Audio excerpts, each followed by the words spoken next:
අයිබෝවන් සියලු දෙනාටම ආපහු අපි නැවත වරක් අපිට බෝවන රෝග ගැන ආයෙත් කතා කරන්න සිද්ධ වෙලා තියෙනවා. කලින් අපි අවස්ථා කිහිපයකම මේ බෝවන රෝග වළක්වා ගැනීමත් ඒකට කළ යුතු ප්‍රතිකාර පිළිබඳව කතා කරා. අපි රෝග ගැන තමයි කතා කරන්න හිතේ ગેස්ට්‍රයිටිස් ඒ වගේ අතුරු රෝගයට යන තමයි අපි අදහස් කරේ. නමුත් වර්තමානයේ ආයෙත් මේ ගැටලු උස්සන්න වෙලා තියෙන හින්දා අපහු මතක් කිරීමක් කරන්න හිතුවා. බෝවන රෝග. අයි මේ රෝග වැළඳීමට හේතුව ඒක වළක්වා ගන්න අපි මොකද කරන්න කියලා. ඇත්තටම වර්තමාන රාජ්‍ය ඒ වගේම රාජ්‍ය වෛද්‍ය නිලධාරී සංගමයන් උත්සාහ දැන් වසවිස නැතුව වගා කිරීමට ජනතාව යොමු කරන්න, ගොවීන් යොමු කරන්න විශාල ප්‍රයත්නයක් කරනවා. ඒ වගේම ජනාධිපතිතුමා ඒ සඳහා අවශ්‍ය කටයුතු කරමින් සිටිනවා. මේක තමයි අත්‍තරම කරන්න ඕන. අපි දිගින් දිගටම මේ ගැන කතා කරේ එකයි. මේ අපිට මේ රෝග වලින් බේරෙන්න නම් අපේ ප්‍රතිශක්තිකරණ පද්ධතිය ශක්තිමත් කරගන්න ඕන. අපේ ප්‍රතිශක්තිකරණය තමයි වැදගත් වෙන්නේ. මේ බෝවන රෝග එතෙන්දී වස්තවිස එකතු කිරීම නිසා අපේ ප්‍රතිශක්තිකරණ පද්ධතිය ඒ ලොකු අඩාල වීමක් සිද්ධ වෙනවා.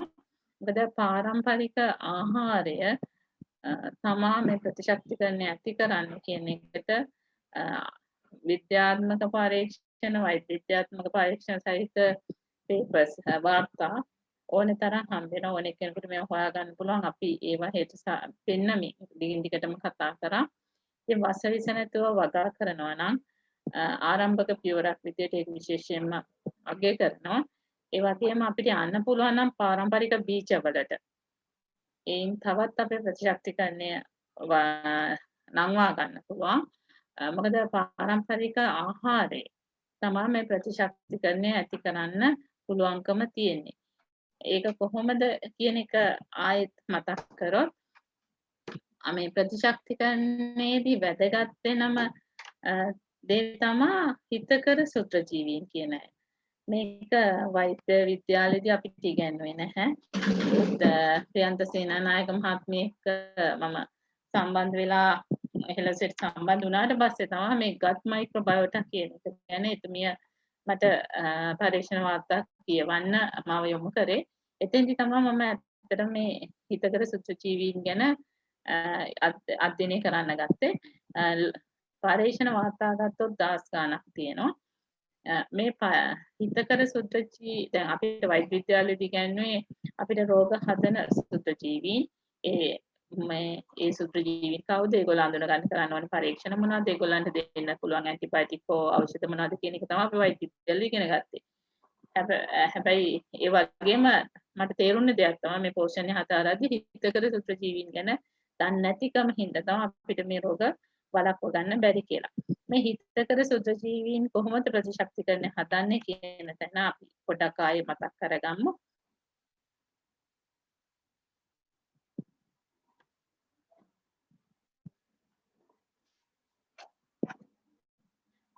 හිතකර සුත්‍රජීවීන් කොහෙද ඉන්නේ?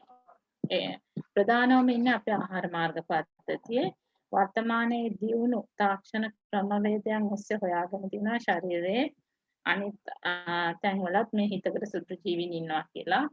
ඒ කියන්නේ අපි මුලදී හිතාගත්තේ මුලදී තිබුණ පරීක්ෂණ එක්ක අපිට ඉගෙනුවේ මේ සුත්‍රජීවීන් මේ නැති තැන් විදිහට දක්වලා තිබුණා රුධිරය සහ ඔය දරුවා තම්මත් සම්බන්ධ වෙන එදමහරහා දරුවට යන්නේ දරුවා බොහොම සුත්‍රජීවීන්ගෙන් තොරව හැදෙනවා කියලා ඒක වර්තමාන පරීක්ෂණ පත්‍රිකා බලනකොට අනාවරණය වෙන්නේ මේ වදාම හේඳා සුත්‍රජීවීන් ඉන්නවා ඒ රෝගී තත්ත්වයට හේතු වෙන විදිහ අඳුනගෙන තියෙනවා අපි හිතකර සුත්‍රජීවීන්ගේ කාර්ය මේ වන රෝග වළක්වා ගන්න කොහොමද උදව් වෙන්නේ කියන එකට තමයි මම යොමු වෙන මූලිකවම හිතුවේ අපිට නවතම පරීක්ෂණ පත්‍රිකා වගේක් ડોક્ટર උත්පලත් මාත් වෙනකොට හම්බුණා. එතනින්ම පටන් ගන්න මේ ප්‍රොබයොටික්ස් කියලා හඳුන්වන්නේ මේ හිතකර සුත්‍රජීවීන් ඒගොල්ලෝ ප්‍රතිශක්තිකරණය හදන්න වැදගත් වෙන හැටි තමයි මේ පේපර් එකේ දක්වලා තියෙන්නේ. ඒ වගේම මේක වැදගත්කම අපිට මේක පේපර් එකක හම්බුණා. දැන් අපි එන්නත් කරණය කරනවා බෝවන රෝග වළක්වලා. දැන් කොරෝනා රෝගයටත් එන්නත් කිරීම සිද්ධ වෙනවා. මේ එන්නත් කරත් එතෙන්දී ඇඟේ ප්‍රතිශක්තිකරණය ක්‍රියාදාමයේ සිදුවෙන්න ඇඟේ ප්‍රතිශක්තිකරණ පද්ධතියේ ක්‍රියාකාරීත්වය අවශ්‍ය වෙනවා. එන්නත විතරක් දීලා බෑනේ. එන්නත ඇඟට ආවට පස්සේ අපේ ප්‍රතිශක්තිකරණ පද්ධතියේ කෙරෙන කාර්යය තමයි වැදගත් වෙන්නේ මේ රෝගේ වළක්වන්න. එතෙන්දී වැදගත් වෙනවා මේ ආහාරයේ විශේෂයෙන්ම ආහාරයෙන් එන හිතකර සුත්‍රජීවීන් ටික. ඒක පරීක්ෂණ පත්‍රිකාවෙම හම්බුණා නේද ඩොක්ටර් උප්පලා? මේ එන්නත් කරාම එන්නතේ ක්‍රියාකාරීත්වය වැඩි කරන පොටෙන්ෂල් කරනවා කියන එක මේ හිතකර සුත්‍රජීවීන් මගින්. එතකොට හිතකර සුත්‍රජීවීන් ටික අපේ ආහාර මාර්ගයේ ඉන්න ඕනේ. අපි දැන් අතනම් පේපර්ස් කොරෝනා ගැන හොයනකොට හම්බුනේ මේ පෙනහළු වල හිතකර සුත්‍රජීවීන් ඉන්නවා නම් මේ පෙනහළු වල රෝගී තත්ත්වය වළක්ව ගන්න පුළුවන්. ඒකට පරීක්ෂණ පත්‍රිකා හම්බුණා. එතකොට වැදගත් වෙන්න හිතකර සුත්‍රජීවීන් මේ අවශ්‍ය තැන්වල ඉන්න ඕනේ. එතකොට හිතකර සුත්‍රජීවීන් ගත්තහම මේක වෛරස් වෙන්න පුළුවන්, බැක්ටීරියා වෙන්න පුළුවන්, තීරීල වෙන්න පුළුවන්. අනිශ්චය වෙන සුත්‍රජීවීන් තමයි අපි මෙතනදී හඳුන්වන්නේ. මේ අය මෙන්න මේ ප්‍රමාණය 1.0 මෙච්චර ප්‍රමාණයක්. ඒ කියන්නේ 12.14 ප්‍රමාණයක් සංඛ්‍යාවක් අපේ ඇඟේ ඉන්නවා නම් තමා මේ අපේ ඇඟ නිවැරදිව ක්‍රියාත්මක වෙන්නේ කියන එක තමා පරීක්ෂණ පත්‍රිකාවල සඳහන් වෙලා තියෙන්නේ. ඒ සංඛ්‍යාව හිතකර සුත්‍රජීවීන් ආහාර මාර්ගයේ ඉන්න ප්‍රමාණය බරක් විදිහට කිව්වොත් කිලෝ 1ක් 2ක් අතර ප්‍රමාණයක බරකට මේ සුත්‍රජීවීන් ටික ඉන්න ඕනේ. ඒ කියන්නේ ආහාර මාර්ගය ගත්තහම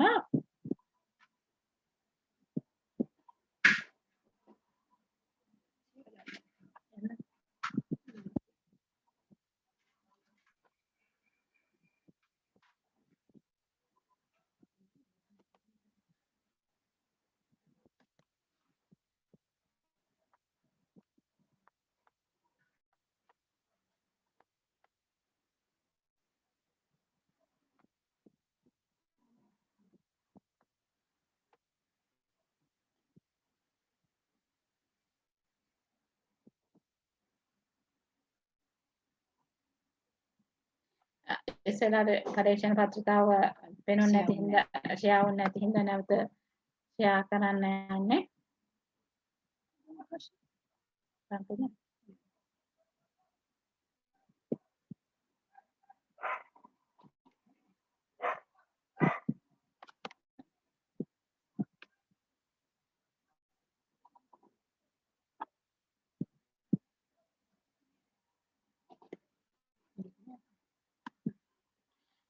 දැන් අපි පැහැදිලි කරේ මේ හිතකර සුත්‍රජීවීන් කොච්චර වැදගත් වෙනවද කියලා.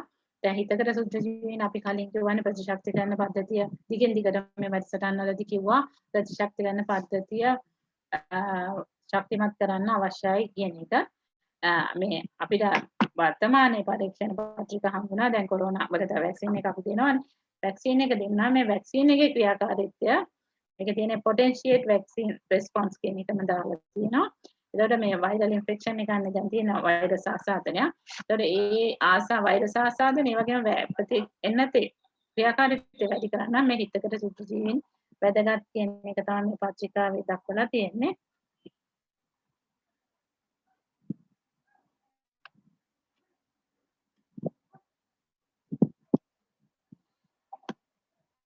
එතකොට ඕනෙ කෙනෙකුට මේ පත්‍රිකාව හොයාගෙන ඒක විස්තර කියව ගන්න පුළුවන්. දැන් මොකද නැත්තම් අපේ තියෙන ප්‍රශ්නය තමයි අපි බොහෝ දෙනෙක් පුරුදුලා තියෙනවා මේ ඖෂධයක් අරගෙන ලෙඩක් හොඳ කරගන්න පුළුවන්. එන්නතකින් ලෙඩක් හොඳ කරගන්න පුළුවන් අපිට කිසි ප්‍රශ්නයක් නැහැ කියන තැන ඉන්න. හැබැයි ඒ විතරක් මදි. අපේ ආහාරය හදා ගන්න ඕනේ. අපිට නැවත නැවත ලෙඩ හැදෙන්නේ ඇයි කියන එක පොඩ්ඩක් හිතන්න. පොඩා කාලේ ඉඳන්ම මේ වෙනකන් කුඩා ළමයෙක් ඉඳන් වැඩිහිටියෙක් ගත්තාම වෙනදා අපේ ආච්චිලා සීලාට තිබුණාට වැඩිය අපේ සෞඛ්‍ය ගත්තාම නිරෝගී නැහැ. නිතර නිතර ලෙඩ වෙනවා. අපිට මේ ඖෂධ තියෙන්න පුළුවන්. එන්නත් තියෙන්න පුළුවන්. ඒ වුණාට අපි නිතර ලෙඩ වෙනවා කියන එකෙන් එකක් අපේ අපි ආර්ථිකව පිරිනවනවා. අනිත් එක අපි දැන් දරුවෙක් නම් පාසල් යන එකේ ප්‍රශ්නයක් එනවා. අපි බේත් ගත්තත් අසනීපෙට ගෙදර ඉන්නවනේ. ඉතින් ඒ හින්දාත් දැන් ගොඩක් අය හිතනවා ආහාරය හදන එක ටිකක් වෙලා යනවා. අතිරේක මහන්සියක් ගන්නවා. හැබැයි ඊට වැඩි ඖෂධ ගන්න එක හොඳයි කියලා හිතන ඈත් ඉන්න හින්දා මේක කියන්නේ. අපි නිරෝගීව ජීවත් වෙන්න ඕනේ. ඒක කෙටි ආයුෂක් නෙමෙයි. දීර්ඝ ආයුෂක් අපිට භුක්ති විඳින්න පුළුවන් මනුස්ස විදියට. එතෙන්ට යන්නේ කොහොමද කියන එකෙන් තමයි මේ ඔබව දැනුවත් කරන්නේ. මෙතෙන්දි මේ වැදගත් දෙයක් තමයි හිතකර සුත්‍රජීවීන් කියන කාරණේ. ඒ හිතකර සුත්‍රජීවීන්ගේ ප්‍රතිශක්තිකරණය රෝග හැදෙන එක වළක්වනවා. හැදුනොත් ඒක රෝගය සුව කරන්න උදව් කරනවා. ඒ විතරක් නෙමෙයි අපි දෙන එන්නතේ ශක්තිමත් බව ඇති කරන්නත් මේ හිතකර සුත්‍රජීවීන් ආහාර මාර්ගය ඉන්න ඕනේ. දැන් අපි ගත්තොත් අපිට වසර 2600කට එහා ඉතිහාසයක් තියෙන ජාතියක් අපි. එතකොට අපේ රටේ එන්නත් කරණයක් තිබුණේ නැහැ. දැන් වර්තමානයේ අපි එන්නත් කරණය ගැන කතා කරන්නේ. ජනගහනය අධිකව හිටියා. අපි ඒවා සාක්ෂියත්ව පෙන්නවා. ඒ වගේම අපේ රටේ අවුරුදු 7ක නියගයක් තිබිලා තියෙනවා. ඒ කාලෙකවත් රෝගයක් තිබිලා නැහැ. ඉතින් එන්නතක් නැතුව නිරෝගීව ඉන්න හැටි අපි මුතුන් මිත්තෝ දැනගෙන හිටියා. ඒගොල්ලෝ එතෙන්දී යොමු වුණේ ආහාරයට. ඒ හින්දා අපි අදත් මේ ආහාරය ගැන කතා කරද්දී දැන් වැඩියෙන්ම මේ හිතකර සුද්ධජීවීන් ආහාරයක එකතු වෙන හැටි තමයි කතා කරන්න හිතුවේ. මේ අපේ ඇඟේ හිතකර සුද්ධජීවීන් මෙන්න මේ ප්‍රමාණය. ඒ කියන්නේ 1යි ඔබ 0.14ක් ලිව්වොත් අන්නේ ප්‍රමාණයක් අපේ ඇඟේ ඉන්න ඕනේ. ඒචර ප්‍රමාණයක් අපේ ආහාර මාර්ග පද්ධතිය විතරක් ඉන්න ඕනේ. අපේ ආහාර මාර්ග පද්ධතිය එච්චර ප්‍රමාණයක් හිටියොත් තමයි අපේ ආහාර මාර්ගයේ ක්‍රියාකාරීත්වය නිවැරදි වෙන්නේ. ඒ කියන්නේ අපි කන ආහාරය ජීර්ණය කරලා, දිරවලා, ඒක ඇඟට උරාගෙන අවශෝෂණය කරලා අවශ්‍ය කාර්යයට යොමු කරගන්න පුළුවන් වෙන්නේ මෙන්න මේ තරම් සුද්ධජීවීන් ප්‍රමාණයක් ඉන්න ඕනේ හිතකරයි. බරක් විදිහට මේක කිව්වොත් කිලෝ 1ක 2ක ප්‍රමාණයක හිතකර සුද්ධජීවීන් ප්‍රමාණයක් අපේ ආහාර මාර්ගයේ ඉන්න ඕනේ. ඒ කියන්නේ ඔබ කුසගෙන්නේ හිටියත් ඒ කියන්නේ කිලෝ 1ක් 2ක් බරක ආහාර මාර්ගයේ සුද්ධජීවීන් ඉන්නයි කියන එක තමයි මේ සරල පැහැදිලි කරොත්. එතකොට ආහාර එකතු වෙන්න ආහාර මාර්ගයේ බරත් ඒ එකතු වෙන ආහාර එක වැඩි වෙනවා. මේ ආහාර ටික දිරවන්න නැතුව අවශ්‍ය පෝෂණය අපි කෑවත් ගන්න ලැබෙන්නේ නැති එකත් ප්‍රධාන ප්‍රශ්නයක් වෙලා තියෙනවා. ඒ වගේම මේ හිතකර සුද්ධජීවීන් ඇඟට එන්නේ කොහොමද කියලා නැවත මතක් කරොත් මේගොල්ලන්ගේ කාර්යයන් ආහාර දිරවලා උරා ගන්නවට අමතරව අපිට හදන්න බැරි විටමින් හදලා දෙන්න මේ හිතකර සුද්ධජීවීන්ට පුළුවන් හොඳම උදාහරණය තමයි B12 කියන විටමින් එක අපිට අපේ ඇඟේ හදා ගන්න බැහැ කියලා කියන්නේ. එතකොට මේක හරක් මස් වල තියෙනවා කියනවා. දැන් හරක් මස් වල තිබුණාට හරක්ක මස් කන සතෙක් නෙමෙයිනේ. දැන් අපිට හරක් මස් කන්න කියනවා B12 ගන්න. හැබැයි හරකගේ මස් වලද මේ B12 යන හරක් මස් කන සතෙක් නෙමෙයි. එයාගේ ආහාර මාර්ගයේදී මේ සුත්‍රජීවීන් ටික B12 හදනවා. දැන් අපේ පරීක්ෂණ පත්‍රිකා ගත්තොත් පරීක්ෂණ පත්‍රිකාවල අපෙත් මේ මහාන්ත්‍රය සහ ඒ ආශ්‍රිත හරියේ මේ B12 හදන සුත්‍රජීවීන් ඉන්න එක බව පරීක්ෂණ වාර්තාවල තියෙනවා. ඒ කියන්නේ අපිටත් B12 හදා ගන්න පුළුවන් හිතකර සුත්‍රජීවීන් ටික ඉන්නවනම්. එහෙම වුණොත් අපිට මේ ගන්න විටමින් ටික සහ පංජලාවන ටික අවශ්‍ය වෙන්නේ හිතකර සුත්‍රජීවීන් විටමින් ටික හදලා දෙන හින්දා. ඒතකොට ප්‍රතිශක්තිකරණයේදී වැදගත් වෙන්නේ අපේ ප්‍රතිශක්තිකරණ පද්ධතිය ශක්තිමත් කරනවා. ඒක නිවැරදිව ක්‍රියා කරනවා. මොකද ශක්තිමත් කරන එකයි නිවැරදිව ක්‍රියා කරන එකයි දෙකම අවශ්‍යයි. ප්‍රතිශක්තිකරණ පද්ධතිය ශක්තිමත් නැතිනම් ලෙඩ හැදෙනවා. ඒ හැබැයි නිවැරදිව ක්‍රියා කරන්නේ නැතුවම තමයි ওই ඩෙන්ගු සහ දැන් මේ වර්තමානයේ වුණත් අර රුධිර කැටි ගැසීම. දකින්න වෙන්නේ මේ ප්‍රතිශක්තිකරණයේ පද්ධතියේදී වෙන අපි බලාපොරොත්තු වෙන දේ නෙමෙයි ඊට විරුද්ධ වෙනවා. අපි කියනවා මේ ඒක ප්‍රතිශක්තිකරණ පද්ධතිය අධික්‍රියාකාරීත්වයකට යනවා කියලා හඳුන්වන්න පුළුවන්. අර කම්ප්ලිමන්ටරි ස්ටෝම් එකකට යනවා කියලා කියනවා මේ වෛද්‍ය විද්‍යා භාෂාවෙන්. එතෙන්දි වෙන්නේ ඒ නිසි ක්‍රියාකාරීත්වයක් නැතුව අනවශ්‍ය විදිහට රුධිරය සහ කැටි ගහන්න ගන්න රුධිරේ කොටස්. ඒ හරහා එතකොට අංශභාග මොළයට ගිහිල්ලා අංශභාග තත්ත්ව සහ මොළයේ රුධිර සැපීම නතර වෙන්න පුළුවන්. එහෙම නැත්නම් හෘදයට යන රුධිරය නතර වෙලා හෘදයාබාධයකට යන්න පුළුවන්. ඉතින් ඒ හින්දා ප්‍රතිශක්තිකරණ පද්ධතිය ශක්තිමත් කරගන්න එක තමයි වැදගත් වෙන්නේ. ඒ සඳහා අවශ්‍ය ආහාර ටික ආයෙත් කතා කරන්න හිතුවේ. මේ හිතකර සුද්ධජීවීන් ගත්තාම එක් සත්ත්ව කාණ්ඩේ ඉන්න සුද්ධජීවීන් ටික වෙනස්. ඒක දැන් ඒ කියන්නේ අපේ ඥාන අනුව තමයි තීරණය වෙන්නේ අපිට ගැළපෙන සුදු ජීවීන් කවුද කියන එක. එතකොට ඒ ඥාන එක බැඳිලා තියෙන ඥාන සම්බන්ධ වෙනවා අපේ පාරම්පරික ආහාරයට. මොකද පාරම්පරිකව ඒ රටේ තිබ්බ ආහාරයට අනුව තමයි ඒ රටේ ජීවත් වෙන මිනිස්සුන්ගේ හෝ සත්තුන්ගේ ඥාන හැදිලා යන්නේ. ඒ කියන්නේ අපේ රටේ ආහාර ටික තමයි අපේ ඥාන වලට ගැලපෙන්නේ. මේක එහෙම නොවුනහම ඩිස්කෝඩන්ට් එකක් විදිහට දක්වන පරීක්ෂණ වාර්තා පත්‍රිකාවල ඒ කියන්නේ අපේ රටේ හැදෙන්නේ නැති එකක් අපි ආහාරයට ගන්නකොට එතන අපේ ඥාන වලට ගැලපීමක් සිද්ධ වෙන්නේ නැති විදිය දක්වලා තියෙනවා. මේ වර්තමානයේ බොනවන රෝගවලට ඒක හේතුවක් විදිහට දක්වනවා මේ ඥාන වලට නොගැලපෙන ආහාර ගන්න එක. ඒ කියන්නේ ඥාන වෙනස් කරපුවා වැඩි දියුණු කරපුවා එහෙම නැත්නම් වෙනත් රටක හැදෙන දෙයක් අපේ ඥාන වලට ගැලපෙන්නේ නැහැ. ඒ හින්දා ඩිස්කෝඩන්ට් තත්ත්වයකට යනවා කියන එක තමයි වෛද්‍යඥානක පහදන්නේ. ඒක හින්දා නොවැළඳ හැදෙනවා කියන එකක් තියෙනවා. දැන් මෙතෙන්දී අපිට කොරෝනා එකේදී ප්‍රශ්න දෙකක් එනවා. එකක් කොරෝනා අනික තමයි නොවන රෝග. ඒ දෙකම එකතු වෙලානේ අපි බලාපොරොත්තු වෙනවන මරණයකට වගේ අවසනාන්ත සිද්ධියකට යන්නේ. ඉතින් අපිට ප්‍රතිශක්තිකරණය හදා ගන්න නම් අපිට පාරම්පරික ආහාරයට යොමු වෙන්න ඕනේ. ප්‍රශ්න තියෙන්නේ අපිට පාරම්පරික ආහාරයට දැන් මම කිව් පමණින් හෙට යන්න පුළුවන්ද නේද? ප්‍රායෝගික වෙන්න බෑ. ඒ ප්‍රායෝගික தත්ත්වය තමයි අපි හැදස්සේ එදා ඉඳන් අද වෙනකන් හැදුවේ. අපි ඒකයි අගය කරන්නේ දැන් වසවිස නැතුව බගා කරන එක. ඒක එක්කම ඊළඟ අධ්‍යයනය අපිට පාරම්පරික බීජවලට ගිහිල්ලා ඒ බීජ වලින් වගා කරගන්න පුළුවන් නම් මෙතන මේ කියන தත්ත්වයට එන්න පුළුවන්. ඒ කියන්නේ අපි ප්‍රධානම වැඩිපුරම කන්නේ බත්. ඒතර පාරම්පරික සහල් වගා කරන්න පුළුවන්. ඊළඟ පාරම්පරික ධාන්‍ය වර්ග. ඒ කියන්නේ මේවා ටිකින් ටිකට විස්තර කරන්න ඊළඟ පාරම්පරික අල වර්ග ටික තියෙනවා. ඊළඟට අපේ කුළුබඩු තිබුණා. මේ හැම එකකින්ම අපිට ඕන හිතකට සුදු ජීවීන් ටික තමයි එන්නේ. ඒ වගේම අපේ ප්‍රතිශක්තිකරණ පද්ධතිය ශක්තිමත් කරන්න පොල් කිරි පොල් තෙල්. මේක ඉතාමත් වැදගත්.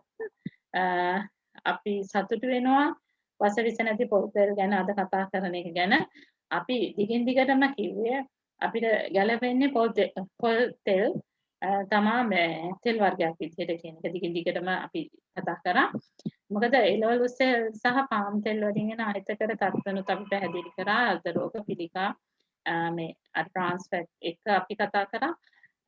මේ රත් කරන්න සුදුසු නැහැ. ඒ වගේම ඒ පිළිබඳව ඔබ කලින් දැනුවත් කරලා තියෙනවා. පොල් ගැන මේ අද වර්තමානයේ තියෙන කතිකාවත ඉතා වැදගත්. මේ ඒ වගේම තමයි දැන් මේ පාරම්පරික සහල් කුළුබඩු පොල් කිරි එකතු කරලා තමයි හෙළසේ කැඳේ හදලා තියෙන්නේ. ඒ කියන්නේ ප්‍රතිශක්තිකරණය වැඩි කරන්න ආහාර කාණ්ඩ කීපයක් එකතු කරලා තියෙනවා. ඒ වගේම අපිට තව හෙළසේ කැඳේකින් අපි පැහැදිලිව දැක්ක ලෙඩුන්ගේ උණ අඩු වෙනවා. අසාත රෝගීන් කියන. ඒ වගේම මේකේ ලොකු විවිධත්වයක් තියෙනවා. හෙළසේ කැඳේක පානය කරනවා නම් ඒ විවිධත්වය ඒත් එකතු වෙන්නේ පාරම්පරික සහල් වර්ග එළවලු කුළුබඩු සහ ඖෂධීය ශාකත් එකතු කරලා තියෙනවා. ඒ වගේම අපිට තව එකතු කරන්න පුළුවන් දෙයක් තමයි ප්‍රතිශක්තිකරණ පද්ධතිය. ශක්තිමත් කරන්න උණ හැදෙන රෝගියෙකුට මේ පාරම්පරික සහල් වලින් හැදෙන පොල් කිරි ගන්න. ඒකෙන් කරන්නේ ප්‍රතිශක්තිකරණය වැඩි කරනවා. තව කෙනෙකුට අවශ්‍ය නම් පාරම්පරික සහල් වලින් හදපු ලුණු කැඳ පානය කරන්න දෙන්න පුළුවන්. මොකද ගොඩක් වෙලාවට මේ ලෙඩ හැදෙනකොට කෑම පිරිය නැති වෙනවා. අපිරිය ගතියක් එනවා. ඒක වළක්ව ගන්න පුළුවන් අපිට ප්‍රතිශක්තිකරණය හදන්න ආහාරය අවශ්‍යයි. නිරහාර වලින් එක ලෙඩකදී ගැලපෙන්නේ නැහැ. ඒ හින්දා අපිට දුණු කැඳ හදා ගන්න පුළුවන් පාරම්පරික සාධ වලින්. ඒ වගේම බැදි ආහාරකද මේ වර්තමානයේ ගොඩක් අයගේ ආහාර මාර්ගයේ ආශ්‍රිතව ගැටලු වැඩි. ඒ කියන්නේ බඩේලිය යන ගතිය වැඩි. ඉතින් පාරම්පරික සාධ වලින් බැදි හාල් කඳ හදලා බොන්නත් පුළුවන්. ඒ වගේම තමයි දේශීය පාන වර්ග ප්‍රතිශක්තිකරණය හදන්න ගොඩක් වැදගත්. මේ හින්දා තමයි අර පහසු කරන්න එලෙසිය අධික පානය එකතු කරලා තියෙන්නේ. එතකොට පාරම්පරික හාල් ගැන කතා කරනවා නම් මේක වසවිස නැතුව වගා කරොත් තමයි මේක ඖෂධයක් වෙන්නේ. එතකොට අපි බත් වැඩිපුර කනවා. ඔබ කන වැඩිපුර බත් ප්‍රමාණය පාරම්පරික සහල් කනවා නම් ඔබට බය නැතුව කියන්න පුළුවන්. ඔබේ ප්‍රතිශක්තිකරණ පද්ධතිය ශක්තිමත් වෙනවා කියන එක. මේකේ ප්‍රතිපදා ගුණය මේ වෙනකොට විද්‍යාත්මකව ඔප්පු කරලා තියෙනවා. ඒක අපි උණ ගෑනුනහම දෙන්නේ සාමාන්‍ය පැරසිටමෝල්. පැරසිටමෝල් වලට අහන්න නැත්නම් බ්‍රූෆන් දෙනවා. ඒතර බ්‍රූෆන් කියන්නේ ඉබුප්‍රොෆන් කාණ්ඩයට අයිති වෙන ඖෂධයක්. මේ ඉබුප්‍රොෆන් වගේ 11 ගුණයක් උනාඩු කිරීමේ හැකියාවක් මේ පාරම්පරික සාහල වල තියෙන එක තමයි විද්‍යා තාක්ෂණ අමාත්‍යාංශයේ පරීක්ෂණ වලින් අනාවරණය වුණේ. ඒ වගේම පාරම්පරික ධාන්‍ය ගත්තාම මේ ධාන්‍ය වලින් කරන්නේ ප්‍රතිශක්ති ගන්න පද්ධතිය ශක්තිමත් කරන එක. අවසනාවකට මේ ධාන්‍ය බොහොමයක් අද අපේ ආහාර වලින් අයින් වෙලා තියෙනවා. දැන් නැවත අපි මේ ටික එකතු කරන්න ඕනේ. ඒක හෙලසේ කැන්දේකේ පහපාද විස්තර පත්‍රිකාවට ඔබ දැකලා ඇති ඔලු කැන්ද එකතු වෙලා තියෙනවා. මේ ඔලු හාල් කියන එක අක්මාවට හරි ගුණයි. අසනීපයකදී අක්මාවේ ක්‍රියාකාරීත්වය හරි වැදගත්. ඒ හින්දා අක්මාව ශක්තිමත් කරන එක වැදගත්. ඒකයි හෙලසෙන් මේ ඔලු හාල් එකතු කරලා ඒ කැන්දේක දීලා තියෙන්නේ. ඒ වගේම පාරම්පරික ආල වර්ග. දැන් හෙලසේ හෙළනිල වෙදකම නිර්මාත ප්‍රියන්ත සේනානායක මහත්මයා අපිට කිව්වේ දිනපතාම ආල වර්ගයක් ආහාරයට ගන්න කිව්වා. මේ ඉන්න එළ වෙන්න පුළුවන්, රාජල් වෙන්න පුළුවන්, මඤ්ඤොක පතර වෙන්න පුළුවන් මොනවා හරි ආල වර්ගයක් දිනපතා ආහාරයට එකතු කරගන්න කියන එක කිව්වා. මේ ප්‍රතිශක්ති ගන්න පද්ධතිය හදාගන්න මේ විශේෂයෙන්ම ඉතිරි අනාගතය දැකලා කිව්වේ දිගටම මේ ප්‍රශ්නේ ඉන්න හින්දා නැවත නැවත දිනපතාම ආහාරයට එකතු කරගන්න කියලා. දැන් මුලදී පාරම්පරික ආහාර අල වර්ග තිබුණේ. අපි සතුටු වෙනවා අපි කතා කරන්න ගත්තට පස්සේ දැන් මේ අවුරුද්ද ගත්තොත් පහසුවෙන් වෙළඳ පොලේ ඕනම කෙනෙකුට ගන්න පුළුවන් මිලකට මේ පාරම්පරික අල වර්ග ඇවිල්ලා තියෙනවා. ඒක අපි නැවතත් දැනුම් දුන්නා. තමන්ට පුළුවන් විදිහට මේක වගා කරගන්න. ඒ සඳහා උපදෙසුත් වෛද්‍ය උත්කලා මහත්මියත් අපිත් එකතු වෙලා දිගින් දිගටම ඔබ දැනුවත් කරේ මේ ප්‍රතිශක්ති ගන්න පද්ධතිය. කියන්නේ හිතකර සුජීවීන් ගන්න තියෙන හොඳම ආහාරයක් තමයි අපේ මේ පාරම්පරික අල වර්ග. අපි අයින් වෙන්න ඕනේ අත්අඩංගුවලින්. ඒ වෙනුවට අපිට එකතු කරගන්න තියෙන අල වර්ග ගොඩක් තියෙනවා. මේක අපිට අල වර්ග ටික තම්බලා පොළොවේ ලොරු මිරිස්සු එක්ක වේලකට කන්න පුළුවන්. ඒක හොඳටම ප්‍රමාණවත් ඒකට. එහෙම නැත්නම් කෙටි වේලකට උනන දරුවෙකුට දෙන්න පුළුවන්. මේ ඊටාම සුදුසු ආහාරයක්. ඊටා කෙටි වේලකින් හදා ගන්න පුළුවන්. පොල් ටික ගා ගන්නයි, ලුණු මිස හදා ගන්නයි, අල ටික තම්බ ගන්නයි විතරයි යන්නේ. ලොකු කාලයක් අවශ්‍ය වෙන්නේ නැහැ. එහෙම නැත්නම් බත් කන වෙලාවට අල ටික තම්බගෙන එකතු කර ගන්නත් පුළුවන්.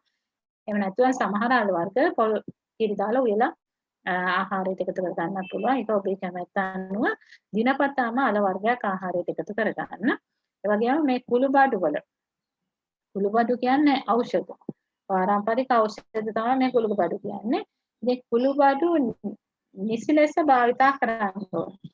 දැන් ඔබ මිලදී ගන්න එකේ කුළුබඩු තියනවද නැද්ද කියන එක ඔබ පළමුවම දැනුවත් වෙන්න ඕනේ. ඒ හින්දා දැන් හෙලසෙන් අපි කුළුබඩු පැකට් දෙකක් අමු සහ බෙදපු කියලා එකතු කරේ මෙන්න මේ ප්‍රශ්නෙත් එක්ක නිවැරදිව කුළුබඩු ආහාරයට එකතු කරගන්න ගැටලුව පහුගිය කාලේ වෙළඳපොලේ දිගින් දිගටම තිබුණ හින්දා මේ කුළුබඩු වලින් රසය විතරක් නෙමෙයි අපිට දෙන්නේ මේ බොහෝ නොවන රෝග වළක්වා ගන්නත් උදව් වෙනවා. දැන් දිවැඩිය ප්‍රෙෂර් කොලෙස්ටරෝල් පාලනය කරන්න උදව් වෙනවා. ඒ වගේම ප්‍රතිශක්ති කරන පද්ධතිය හදන්නත් උදව් වෙනවා. මේ තැඹුම් හොද ගැන දැනුවත් කරා මේ අපේ ඇඟේ රුධිර නාලවල තියෙන අනවශ්‍ය කැටිටි ක්ලොට්ස් දිය කරන්න පුළුවන්කමක් මේ කුළුබඩු වල තියෙන හින්දා තමයි අපේ මුතුන් මිත්ත තැඹුම් හොද භාවිතා කරේ. අපි තැඹුම් හොද හදා ගන්න හැටි කලින් කතා කරලා තිනවා. බඩේ පිළිබඳව දැනුවත් වෙන්න පුළුවන් ඒ වැක්සනාන් නැවත බලලා. ඒකට පොල් ගැන කිව්වා.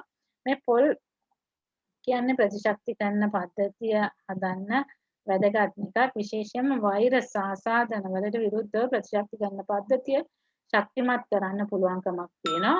මෙතන තියෙනවා බොහෝ වෛරස් ප්‍රමාණයක්.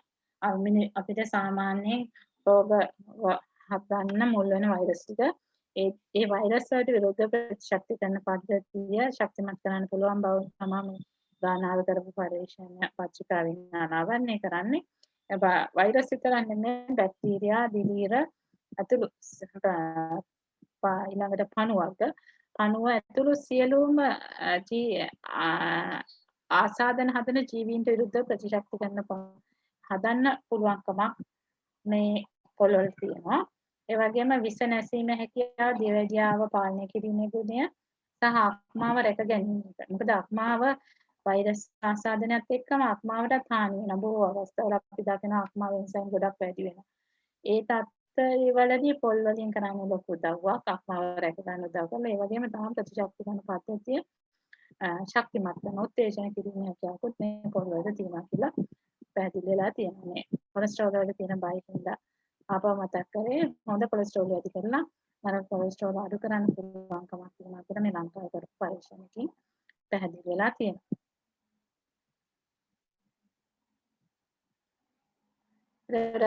වැදගත්ම දේ දැන් පාරම්පරික ආහාරයට එකපාර යන්න බැරි හින්දා තමයි හෙලසියෙන් අපි මේ හෙලසියේ කැඳ වර්ග 5 හඳුන්වලා දුන්නේ. හෙලසියේ කැඳ වර්ග 5 විස්තර පත්‍රිකා 5ක් තියෙනවා, පාට 5ක් තියෙනවා, වර්ග 5ක් තියෙනවා කියන එක දැනුවත් කරන්නේ. ඒ විස්තර පත්‍රිකාව සුදු, නිල්, කොළ, කහ, දම් කියන පාට වලින් යුක්තයි. ඒ වර්ග 5 හදා ගන්න විදි 5ක් තියෙන්නේ. ඒවට දාන වර්ග වෙනස් වෙනවා, රස වෙනස්. මේ එක දවසකට අපි හදන්නේ එක කැඳ වර්ගයක්. එක කැඳ වර්ගයක් හදනවා. ඒ එක කැඳ පැකට් එකක් පස්කෝකින් කෝප 5ක් හැදෙනවා. ඒ කියන්නේ සාමාන්‍ය පවුලකට ඇති මේ ඒ කියන්නේ එක්කෙනෙක් දවසකට බොන්න ඕන පීරිසි කෝප් එක ප්‍රමාණය. පීරිසි කෝප 5ක් 6ක් මේ කැඳ පැකට් එකකින් එනවා.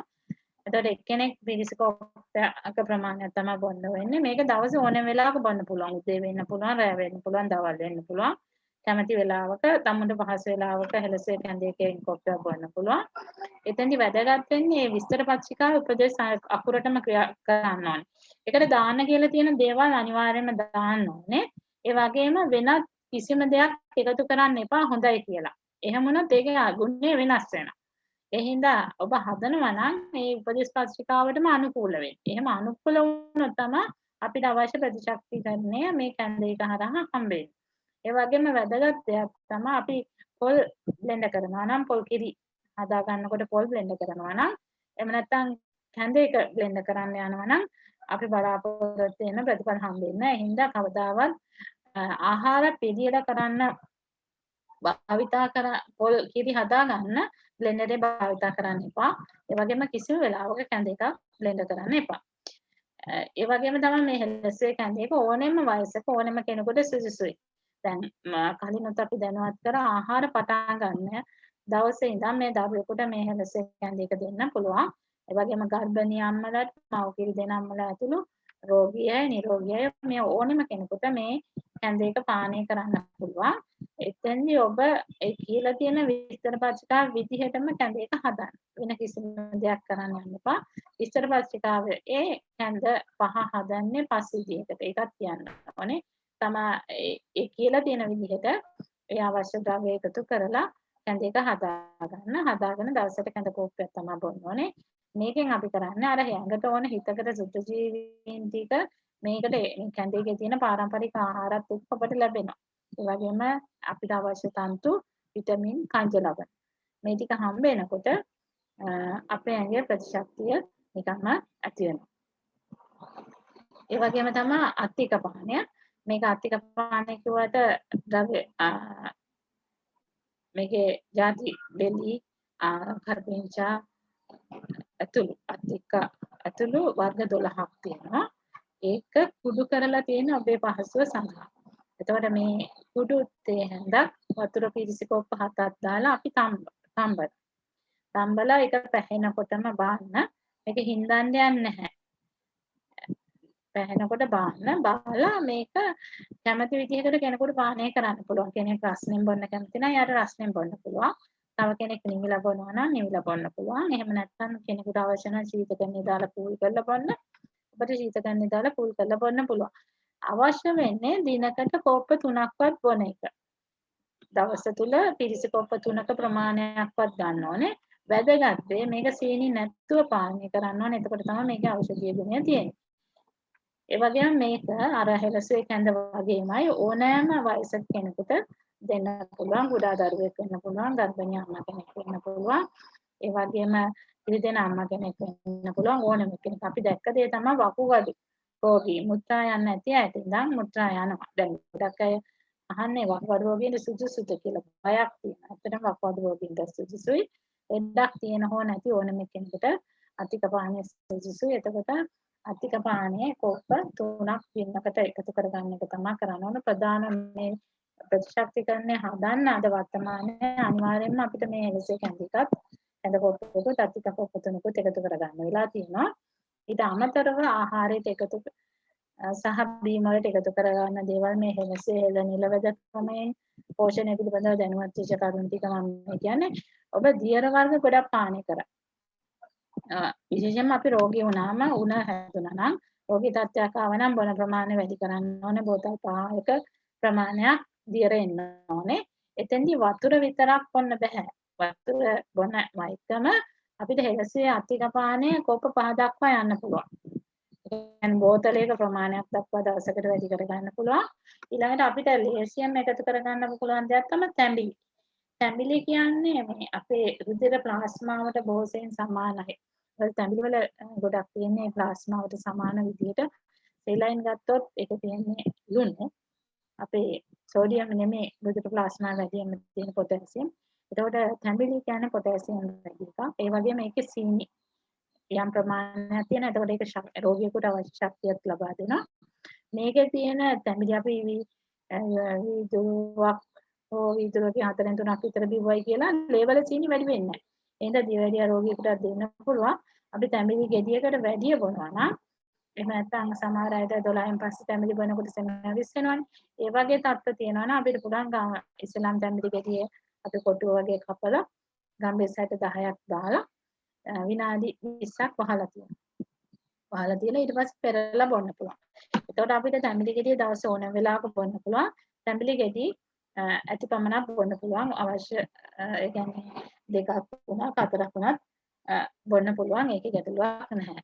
ඊළඟට අපේ පළතුරු. ඒ කියන්නේ වස විස නැති අපේ රටේ හැදෙන පළතුරු යුෂ විදියට බාහනය කරන්න පුළුවන්. දියර ප්‍රමාණය වැඩි කරගන්න. එතෙන්දි විශේෂයෙන්ම මේ කොරෝනා එකේදී අපිව දැනුවත් කරා දේශීය ගස්ලබු සහ දේශීය දොඩම් වලට ප්‍රතිශක්තිකරණය හදන්න පුළුවන් කියලා. දේශීය ගස්ලබු සහ දේශීය දොඩම් එකතු කරගන්න පුළුවන්. ඒ වගේම ඇඟේ නිමනේවා හරි වැදගත් මේ කාලේදී. ඒ වගේම මේ රෝගී තත්ත්වයේදී එහෙනම් සව් බාර්ලි වගේ ඇඟ නිවෙන දේවල් එකතු කරගන්න එක වැදගත්. පිරිසිකෝප 7ක් කියන්නේ පිරිසිකෝපයක් කියන්නේ මිලිලිටර් 200ක්. එතකොට 200ව 7ක් තමයි අපි අතික කුඩු තේ හැන්දකට දාන්නේ. 200ව 7ක් කියන්නේ 1400. මේ ප්‍රශ්නෙකට උත්තර දුන්නේ අතික පානය ගැන අහලා තිනවා. ඒ කියන්නේ පිරිසිකෝප 7ක් දාලා රත් කරන්න කිව්වේ. පිරිසිකෝපයක් කියන්නේ මිලිලිටර් 200ක්. ඒ කියන්නේ ඔබ දවසට කැඳ බොන්නේ මිලිලිටර් 200ක ප්‍රමාණයක්. අතික කොප 3ක් බොන්න කිව්වා. ඒ කියන්නේ අවම ප්‍රමාණය මිලිලිටර් 600ක ප්‍රමාණයක් දෙන එකට අපිට මේ කාලේ ගොඩක් පායනවා රස්නෙයි. ඒ වගේම උණ වගේ රෝගී තත්ත්වයන්ම අපිට අතික කොප 5 දක්වා වැඩි කරන්න පුළුවන්. ඒතර බොන ප්‍රමාණය වැඩි කරන්න ඕනේ. ඒක විශේෂයෙන්ම වැදගත් රෝගයක් වෙනකොට රෝගී තත්ත්වයකදී මේවත් එක්කම එලසේ කැන්දේක පාරම්පරික සාහල් වලින් හදපු ලුණු කැඳ පාරම්පරික සාහල් වලින් හදපු පොල් කිරි කැඳ එහෙම නැත්නම් ඒ වගේ දේවල් එකතු කර ගන්න පුළුවන් දියර ප්‍රමාණය වැඩි කරන්න.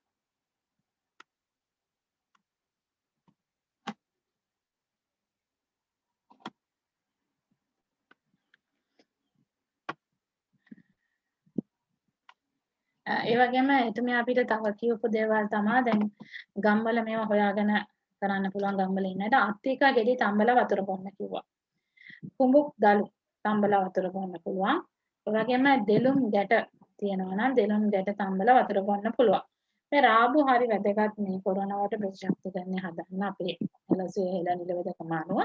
ඒතකොට රාබු තම්බල වතුර බොන්න පුළුවන්. මේ රාබු තැඹපු වතුරෙන් ඕනනම් බත්තු යන්නත් පුළුවන්. එතකොට රාබු උයලා කන්න පුළුවන්. ඒ වගේම නිවිති වැදගත්. නිවිතිය තම්බලා වතුර බොන්න පුළුවන්. එහෙම නැත්නම් නිවිතිය උයලා කන්න පුළුවන්. තව වැදගත් එළවලුව තමයි පිපින්න. පිපින්න සලාද විදියට එකතු කර ගන්න පුළුවන්. මේ ප්‍රතිශක්තිකරණ එය ශක්තිමත් කරගන්න මේ අවස්ථාවේ. ඒ වගේම කොළ වර්ග විදියට මයොක්ක කොළ, අඟුණ කොළ, මුරුංගා කොළ එකතු කර ගන්න පුළුවන්. මයොක්ක කොළ මැල්ලුම හදන හැටි අපි කිව්වා. මයොක්ක වංගෙඩිය කොටන්න ඕන කොළ ටික ඉස්සෙල්ලා. ඊට පස්සේ පොල් සහ අනිත් ඒවා දාලා කොටලා මේක තෙලට දාලා ටෙම්පරාදු කරලා ගන්න පුළුවන්. එතකොට මයොක්ක වල තියෙන විස ඉවත් වෙනවා.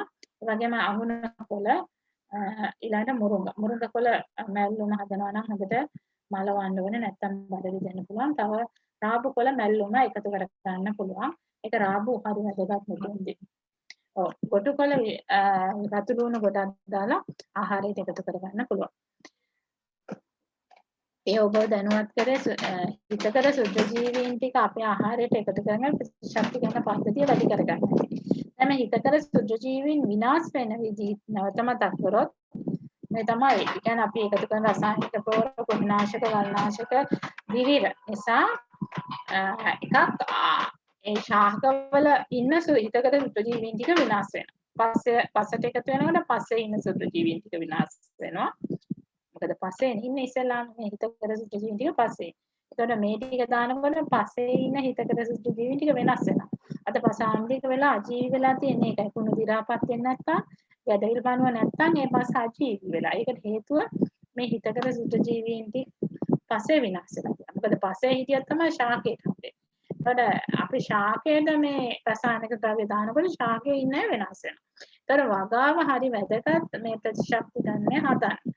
මේ මෙතන තමයි මේ හරිත විප්ලවයේ එක වැරදිම තැන. දැන් අපිට බටහිර හරිත විප්ලවය හඳුන්වලා දීපු රටවල් අදහසක් වෙලා තිනවා. මේ මොකද අපේ රටේ කෘෂිකර්ම මාන්තේ එදා ඉඳන්ම තිබුණා. ඉතිහාසයටම දිවෙන කෘෂිකර්මයක් තියෙන වගාවක් තියෙන්නේ. එතෙන්දී අපි කරන්නේ හිතේ කර සුද්ධ ජීවීන් ටික හදා ගන්න තමයි ද්‍රාවණ හදාගත්තේ මේ පොළ වර්ග ඒ වගේම සත්ත්වයන්ගේ මල ද්‍රව්‍ය එකතු කරලා ඒගොල්ලෝ හිතකර සුද්ධ ජීවීන් වගා කරගත්තා. ඒ වගා විමානු එකතු කරගන්න ඕනේ පොළ වර්ග වට්ටෝරු දැනගෙන හිටියා. හිතකර සුද්ධ ජීවීන් ටික හදා ගන්න. එක එක පසානුව ඒ හිතකර සුද්ධ ජීවීන් ටික හදා ගන්න දැනුමක් තිබිලා තියෙනවා. ඒ පිළිබඳව වාර්තා වෙනවා ලිපිවල. එතකොට මෙන්න මේතනින් අපිට අයින් වෙන්න ඕනේ මේකයි. يعني අද මේ රජය කරන දේ හරි වැදගත්. මේ වසංගත වළක්ව ගන්න මේක ඉතාමත් අවශ්‍ය ක්‍රියාවලියක් තමයි මේ දැන් කරන්නේ. ඔබ වගා කරනවා නම් ඔබ වසවිස නැතුව වගා කරගන්න. ඒ වගේම තව කෙනෙකුට වසවිස දාලා වගා කරලා දෙන්න එපා. මොකද ඒ මැරෙන්නේ ඔබේම රටේ ඉන්න අයනේ. දැන් ගොඩක් උනාට ඔය පුරුදුලා ඉන්න තමුන් විතර වසවිස නැතුව වගා කරගන්න. හැබැයි මේක හොලඟටත් යනවා. ඊළඟට වතුර හරහා ඇස්සලාවටත් යනවා. ඒක තමුන්ට කියලා වෙනම වගා කරන්න උත්සාහ කරාට ඒක සාර්ථක වෙන්නේ නැහැ. මොකද හැමදේම තමුන්ටම කරගන්න බෑනේ. සමාජවල වෙන්දපොලෙන් ගන්නවා. එතකොට එක ගොවියෙක් හිතනවා තමුන් කන යම් දේවල් වගා කරගන්නවා කියලා. හැබැයි ඒ අනිත් අයට මේක දාලා විකුණනවා වගේම අනිත් ගොවියොත් එහෙම හිතන්න ගත්තාම අර ගොවියටවත් මේක වසවිස නැතුව කන්න බෑ. ඉතින් අපි සියලු දෙනා තමනේ නිරෝගීකම ඕනේ. මොකද ගොවියාට දිගින් දිගට මෙලොව ටික විකුණන්න නම් පාරිභෝගිකයෝ ඉන්නවා. එහෙනම් ඔබ ගොවියෙක් නම් ඔබ වසවිස නැතුව වගා කරන්න. එතකොට ඔබට යන වියදමත් අඩුයි. ඒ වගේම තමයි අනිත් අයගේ නිරෝගීකම හේතු වෙනවා. කියන්නේ තමුන්ට කුසලයකුත් වෙනවා.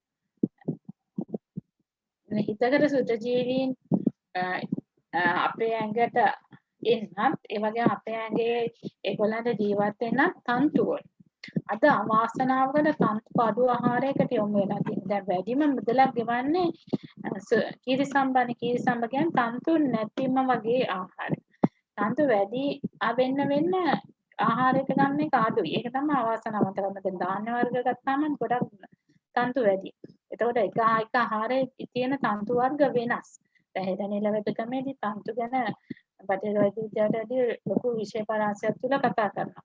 මේ තන්තු එක තමයි අපිට මේ හිතකට ජීවීන් ටික හම්බෙන්නේ. ඒ වගේම තන්තු වල මේ ක්‍රියාවලියකුත් තියෙනවා. අපේ පරිවෘත්තීය ක්‍රියාවලියදී උදව් වෙන විදිහ. ඒ හින්දා තන්තු තියෙන්න ඕනේ. මේ තන්තු තියෙන්න මේ පාරම්පරික ආහාරය වගේම තව වැදගත් කරුණක් තියෙනවා. ඒ තමයි තන්තු මේ ඵලයට එන්නේ. ඒ කියන්නේ අපි ගන්න ධාන්‍ය හෝ ඇට වර්ග, ගෙඩි වර්ග වලට තන්තු වැඩි වෙන්නේ භෝගයේ තන්තු වැඩි වෙන්න නම් කෘමි පරාගණය වෙන්න ඕනේ. මේ ශාකයක් කෘමියා හරහා උත්තේජනය වෙනකොට ඒ පරාගණය වෙනවා කියන්නේ බෑ. කෘමියා ඒ මල හරහා ගමන් කරනවා. එතෙන්දී මේ ශාකය උත්තේජනය වෙනවා. එතකොට ඒ හැදෙන හෝමෝන හින්දා තමයි තන්තු වැඩිපුර නිෂ්පාදනය වෙන්නේ. එතකොට තමයි අර භෝගේ ඒ කියන්නේ සහල් වෙන්න පුළුවන් වෙන ධාන්‍ය ඇට වර්ග හරි ගෙඩිවර වලට තන්තු ප්‍රමාණය වැඩි වෙන්න උදව් වෙන්නේ එහෙමයි කෘමි පරාගණය. එහෙම තමයි මේ වර්තමානයේ විද්‍යාත්මක පරීක්ෂණවල පැහැදිලි කරලා තියෙනවා. මම මේ ටික කියන්නේ. එතකොට තන්තු වැඩි ආහාරයක් තමයි අපේ ආහාරය වෙන්න ඕනේ. එතකොට හිතකඩ සුදුසුකම් විනාශ වෙන්න කරුණු දෙකයි. එකක් තමයි රසායනික ද්‍රව්‍ය. ඒ වගේම මේ ඊට අමතරව ආහාරයට එකතු කරන තව රසායනික ද්‍රව්‍ය තියෙනවා රස වෙන්න, කල් තියා ගන්න එකතු කරන ඒවා. ඒ වගේම තමයි තන්තු අඩුවීම. මේ දෙකෙන් හින්දා තමයි හිතකඩ සුදුසුකම් විනාශ වෙන්නේ. ඒ වගේම තමයි සත්ව ආහාර. සත්ව ආහාර ගන්නකොටත් ආහාර මාර්ගයේ ආම්ලිකතාව වැඩි වෙනවා. එතකොට හිතකඩ සුදුසුකම්ට ඉන්න බැරි වෙනවා. pH අගය වෙනස් වෙනවා කියලා භූමික විද්‍යාත්මක පහදනවා. එතකොට ඉන්නේ අහිතකර සුදුසුකම්. හිතකරයි නෙමෙයි. ඒකයි මස් මාළු කරවල විතර හානස්සෝ සැමන් වගේ දේවල් වලින් මේ හිතකර සුදුසුකම් විනාශ වෙන්නේ අන්න එහෙම. ඒ හින්දා ප්‍රතිශක්ති යන පද්ධතිය දුර්වල වෙනවා යහාර හරහා. ඒ වගේම සීනි. සීනි කියන එක අද ලොකුවට ලෝකේ කතා කරනවා. මේ කතා කරන්නේ අපි ටේබල් sugar කියන එක. ඒ කියන්නේ සීනි කියලා අපි එකතු කරගන්නේ ආහාර වලට. ඒකෙත් කරන්නේ අහිතකර සුද්ධජීවීන් වර්ධනයක් කියන එක තමයි පැහැදිලි කරන්නේ. මේ සීනි සහ අපේ කිතුල් පැණි හරි පොල් පැණි හරි වෙනස් වෙන්නේ එතෙන්දී. දැන් කිතුල් පැණි පොල් පැණි ගත්තාම ඒ වගේ ඉන්නේ අපිට අවශ්‍ය හිතකර සුද්ධජීවීන් ටික. ඔබ දැකලා ඇති කිතුල් පැණි වල අර පෙන එනවා. ඒ පෙන එන්නේ ඒකේ සුද්ධජීවීන් ඉන්නේ නැහැ. එතකොට අපි කිතුල් පැණි ආහාරයට එකතු කර ගන්නකොට අපිට එන්නේ හිතකර සුද්ධජීවීන්. අවාසනාවකට අද අපි සීනි වලින් හදන කෑම වලට යොමු වෙලා තියෙන සීනි තමයි එකතු කරගන්නේ. පැණි රස විදිහට ඒක තමයි ඊළඟට ප්‍රතිශක්තිකරණය අඩු කරන්න උදව් වෙන්නේ. එතකොට මේ දැන් වර්තමානයේ ගත්තොත් බොහෝමයගේ ආහාර මාර්ග පද්ධතියේ රෝගී තත්ත්ව දකින්න තියෙනවා. විශේෂයෙන්ම බඩේ යන වාර ගන්න වැඩි. වතුර වගේ යන සමහරට ඒ හින්දා ආහාර මාර්ගයේ ඉන්න සුද්ධජීවීන් ටික අනිවාර්යයෙන්ම හදා ගන්න සිද්ධ වෙනවා මේ රෝගී තත්ත්වවලදී. එතෙන්දි වැදගත් වෙන්නේ මේ පාරම්පරික ආහාරයේ අර කිව්ව ටිකමයි. පාරම්පරික සහල් ඊළඟට හෙලසේ කැඳේක අල වර්ග සහ මේ ඒ පැහැදිලි කරපු ටික එකතු කරගන්න වෙන ආහාර මාර්ගයේ ප්‍රතිශක්තිකරණය හදන්න. ඒ වගේම මම හිතනවා ඔක උත්පලාට එකතු කරන්න දෙයක් තියෙනවා. ඊට පස්සේ අපි ආධ්‍යාත්මික පැත්තට කියන හොඳයි කියලා. උත්පලාට ආයුර්වේද පැත්තෙන් කතා කරන්න දෙනවා. ඒක අපි අහලා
අයිබෝවන් මම හිතන්නේ ડોક્ટર සුජීවා දැනුවත් කළා මේ වර්තමානයේ දැන් කොරෝනා වසංගත තත්ත්වයට අපි ආරක්ෂා වෙන්න මොනවද කරන්න ඕනේ කියලා. කියන්නේ විශේෂයෙන්ම අපේ ප්‍රතිශක්තිය වර්ධනය කරගන්න එක තමයි අපි හැමෝගෙම වැදගත්කම වෙන්නේ. ඒතර මේ ප්‍රතිශක්තිය වර්ධනය කරගන්න මම හිතන්නේ අපි දිගින් දිගටම මේ හෙලසේ වැඩසටහන ඔස්සේ අපි දැනුවත් කළා අපි මේ ප්‍රතිශක්තිය වර්ධනය කරගන්න මේ රෝග වලින් වළක්වා ගන්න අපි මොන ආහාරද ගත යුත්තේ කියලා. ඒ ගැන මම හිතන්නේ තවදුරටත් මතක් කළා. එතෙන්දී සඳහන් කළා වගේ අපේ ආහාර මාර්ග පද්ධතියේ ඉන්න හිතකර සුද්ධජීවීන් අපේ ඉමුනිටි එක වර්ධනය කරනවා. එතකොට මේ ඉමුනිටි එක වර්ධනය කරන්න මේ හිතකර සුද්ධජීවීන් වැඩිපුර වැඩි කරගන්නේ කොහොමද කියන එක තමයි මේ දේශීය සාම්ප්‍රදායික ආහාර ගැන කතා කරේ. මොකද අපේ රටේ හැදෙන ආහාර දැන් ආයුර්වේද විදිහට කියන්නේ දේශීයට සාත්මය. කියන්නේ අපිට සාත්මය වෙලා තියෙන මේ අපේ රටේ හැදෙන ආහාර. ඒතර අපේ රටේ හැදෙන ආහාර තුලින් අපේ ප්‍රතිශක්තිය වර්ධනය කරගන්න පුළුවන්. ඒ හින්දා අපි එතනට ආ යුතුයි. මෙතෙන්දී මට හිතුණා පොඩ්ඩක් කතා කරන්න මේ උණ රෝගය ගැන. දැන් ඇත්තට කොරෝනා කියලා අපි නමක් දැම්මට එහෙම නැත්නම් අපේ ඩෙන්ගු කියලා නමක් දැම්මට එහෙම නැත්නම් මියුන කියලා අපි නමක් දැම්මට විවිධ අංශු හින්දා අපි මේ සුජීවීන් විවිධ හේතුකාරක හින්දා අපි නම් දැම්මට ආයුර්වේදයේ අපි මේ රෝග වලට සලකන සාමාන්‍ය උණ කියන එක. උණ කියන්නේ අපි සංස්කෘත භාෂාවෙන් ජොර කියලා කියනවා. එතකොට මේ ජොර කියන ගැන පොඩ්ඩක් මට හිතුණා දැනුවත් කරන එක හොඳයි කියලා. දැන් මෙතෙන්දී දැන් අපි මේක සාමාන්‍යයෙන් අපි හැමෝගෙම මේ අත්දැකීම තියෙනවා. දැන් උණ ජොර කියලා කියන්නේ අපේ ශරීරය සහ මනස සහ ඉන්ද්‍රිය මේ තුනම සංතාපයක කියන තවාලනවා. ඒ කියන්නේ මේකේ උෂ්ණත්වය වැඩි හින්දා අපේ ශරීරයේ උණුසුම වැඩි කරනවා. ස්වභාවික උෂ්ණත්වයට වඩා වැඩි කරනවා. ඒ වගේම පංචේන්ද්‍රිය. දැන් අපි ඉන්ද්‍රිය සංතාපය කියලා කියන්නේ පංචේන්ද්‍රිය. ඒ කියන්නේ අපිට හරියට අපේ මේ පංචේන්ද්‍රිය නිවැරදි විදිහට ක්‍රියාත්මක කරගන්න බැරි වෙනවා. ඒ කියන්නේ සාමාන්‍ය දකින්නකොට එහෙම නැත්නම් කතා කරනකොට අපේ සාමාන්‍ය රසත් එක්ක සම්බන්ධයෙන් කියන ආහාරයක් ගත්තොත් ඒ රස සම්බන්ධයෙන් අපිට මේකේ විකෘතිය කියන හරියට ක්‍රියාත්මක වෙන්නේ නැති ගතියක් තියෙනවා. මේ උණ හැදුනන් පස්සේ ඒක අපි හැමෝම දන්න දෙයක්. ඒ වගේම තමයි මනසත් ව්‍යාකූලතාවයටපත් වෙනවා. ඒ කියන්නේ හරියට මොකද්ද කරන්න ඕනේ කියන එක මේ මොන උණ හැදුනත් සම්බන්ධ වෙනවා. ඒ කියන්නේ ව්‍යාකූලතාවයටපත් වෙනවා. එතකොට මේ ආයුර්වේදයට අනුව ජොර කියලා කියන්නේ අපේ ශරීරය, මනස සහ ඉන්ද්‍රිය. මේ පංචේන්ද්‍රිය සංතාපයක් ඇති කරනවා. ඒ කියන්නේ තවාලනම තත්ත්වයක් ඇති කරන අවස්ථාවක් තමයි කියන්නේ. මෙතෙන්දී ඇත්තට වෙන්නේ දැන් අපි මේ තත්ත්වයේ හින්දා මේ ශරීරයේ ඉන්ද්‍රිය මනස කියන එක උෂ්ණත්වයේ වැඩිවීමත් එක්ක මේ තුනටම බලපානකොට අපේ වෙන්නේ මොකද්ද? අපේ ශරීරයේ වර්ණය, බලය වගේ ප්‍රඥාව දෙයක් කරන්න තියෙන උත්සාහය අඩු කරනවා. ඒ වගේ මේ ගිලන් බව, විඩාව මම හිතන්නේ මේ ගැන ඔයගොල්ලෝ දන්නවා. මේ හින්දා ආහාර ගැනීම එපා වෙලා මේ අරුචිය වැනි මේ රෝග ලක්ෂණ ඇති වෙනවා මේ සාමාන්‍ය ජොරයක් ගත්තොත්. එතකොට මේ රෝග කාරක අනුව මේකේ රෝග ලක්ෂණ එකිනෙකට වෙනස් වෙනවා. ඒ වගේම පුද්ගලයා අනුව මේ රෝග කාරක එකිනෙකට වෙනස් වෙනවා. දැන් මෙතන මම හිතන්නේ මේ අපේ ඉතිහාසයේ කියන්නේ මේ සංහිතා ග්‍රන්ථවල ගත්තොත් එහෙම මෙතනත් ඒකම තමයි දක්වලා තියෙන්නේ මේ ශරීරයේ උණක් ආවෙන් පස්සේ මොකද්ද වෙන්නේ කියන එක දක්වලා තියෙනවා මේ සංහිතා ග්‍රන්ථවල. එතකොට මේක ඉතිහාසය ගැන අපි ගත්තොත් මේ උණ කියන එක ඉතිහාසය ගත්තොත් සාමාන්‍ය වෛදික මත වෛදික කියන්නේ සාමාන්‍ය අපේ වෙද පොත්වල තියෙන එක දැන් අථර්වවේදයෙන් තමයි සාමාන්‍යයෙන් ආයුර්වේදය එනවා කියලා කියන්නේ. අථර්වවේදයේ දක්වන විදිහට මේ තක්ම කියන වචනේ දක්වලා තියෙනවා. එතන කියන්නේ මේ රාක්ෂාදීන්ගෙන් උපදිනවා කියලා. මේ රාක්ෂාදීන් කියන අර්ථය දක්වන්නේ සාමාන්‍ය දැන් වෛරස් එකක් ගත්තොත් එහෙම අපි ඒක දැක්කොත් එහෙම ඒකේ අර විකෘති කියන 아무තු හැඩයක් තියෙනවා. ඒක විවිධ හැඩයක් තියෙනවා. එතකොට මේක ජීවාණු කියන එක තමයි අපි මෙතනින් දක්වන්නේ. එතකොට එතෙන්දී අපිට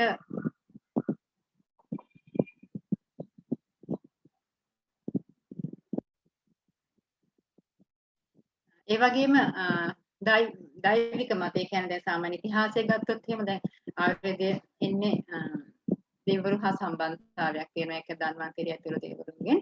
ඒතකොට මෙතන කියනවා ඊශ්වරයාගේ දේශයෙන්. මේ දේශය කියන එක මෙතෙන් ගත යුක්තක් තියෙනවා. දේශය කියලා කියන්නේ අපේ මනසේ ඇති වෙන සිතුවිල්ල. එතකොට මේ ශක්තිය මේ දේශය කියන එකෙන් තමයි ಗುಣ ඇතිවීමේ හැකියාවක් තියෙන එක තමයි මෙතෙන්ද පෙන්වන්නේ. ඒ වගේම තව කියනවා මනසේ වරද. ඒ කියන්නේ මනසෙන් තමයි අපේ එක දේවල් ඇති වෙන්නේ. ඒ කියන්නේ අපි ගත්තොත් මේ මනසේ ඇති වෙන සිතුවිලි කියන එක. අපේ මනසින් තමයි අපි ආහාරයක රුචියක් අරුචියක් කියන එක දක්වන්නේ. මනසේ එන සිතුවිල්ලක් කියන අනුව තමයි අපි ශාරීරික ක්‍රියාත්මක වෙන්නේ. අපි දෙයක් දකින්න කැමැත්තක් ඇති වෙන්නේ. ඒ වගේම අපේ පංචේන්ද්‍රිය ටික මෙහෙවන්නේ මේ මනස. එතන මේ මනසේ තියෙන වරදක්. ඒ කියන්නේ මනස නිවැරදි විදිහට ක්‍රියාත්මක නොවන තැන. එතන අපිට දැන් ආයුර්වේද විදිහට කියනවා මේක මනසේ ගුණ තුනක් තියෙනවා. රජස් තමස් සත්ව කියන එක. මේ රජස් තමස් කියලා කියන්නේ අපේ මේ ශරීරයේ මේ මනසේ ඇති වෙන ද්වේෂය, එතකොට ලෝභය, එතකොට වෛරය මේ වගේ සිතුවිලි. එතකොට මේ සිතුවිලිත් එක්ක සහ අපිට අපේ මේ පංචේන්ද්‍රිය යහපත් විදිහට ක්‍රියාත් නොකර ඇති වෙන සිතුවිලි හින්දා අපි මේ ලෙඩ ඇති වෙනවා කියන එක තමයි මෙතෙන්දී දක්වන්නේ. එතකොට මේ මානසික වලදීන් ඒ කියන්නේ මේ අපි කියන්නේ මෙතෙන්දී අපේ මානසික ක්‍රියාකාරීතාවය මේ ලෙඩ වලට බලපානවා කියන එක තමයි අපිට ඉතිහාසයෙන්ම කතා කරන්න අත්දැකීම් මේ සංහිතා ග්‍රන්ථවල තියෙන්නේ. එතකොට දැන් අපි ගත්තොත් මෙතෙන්දී වැදගත්කමක් මෙතන මම පෙන්වන්න දුනාවක් තිබුණා. දැන් රෝග ලක්ෂණ ගත්තොත් ප්‍රධාන දැන් අපේ දැන් ආයුර්වේද විදිහට වාපිස්සෙන් කියලා තමයි අපේ ශරීරය හඳුන්වන්නේ.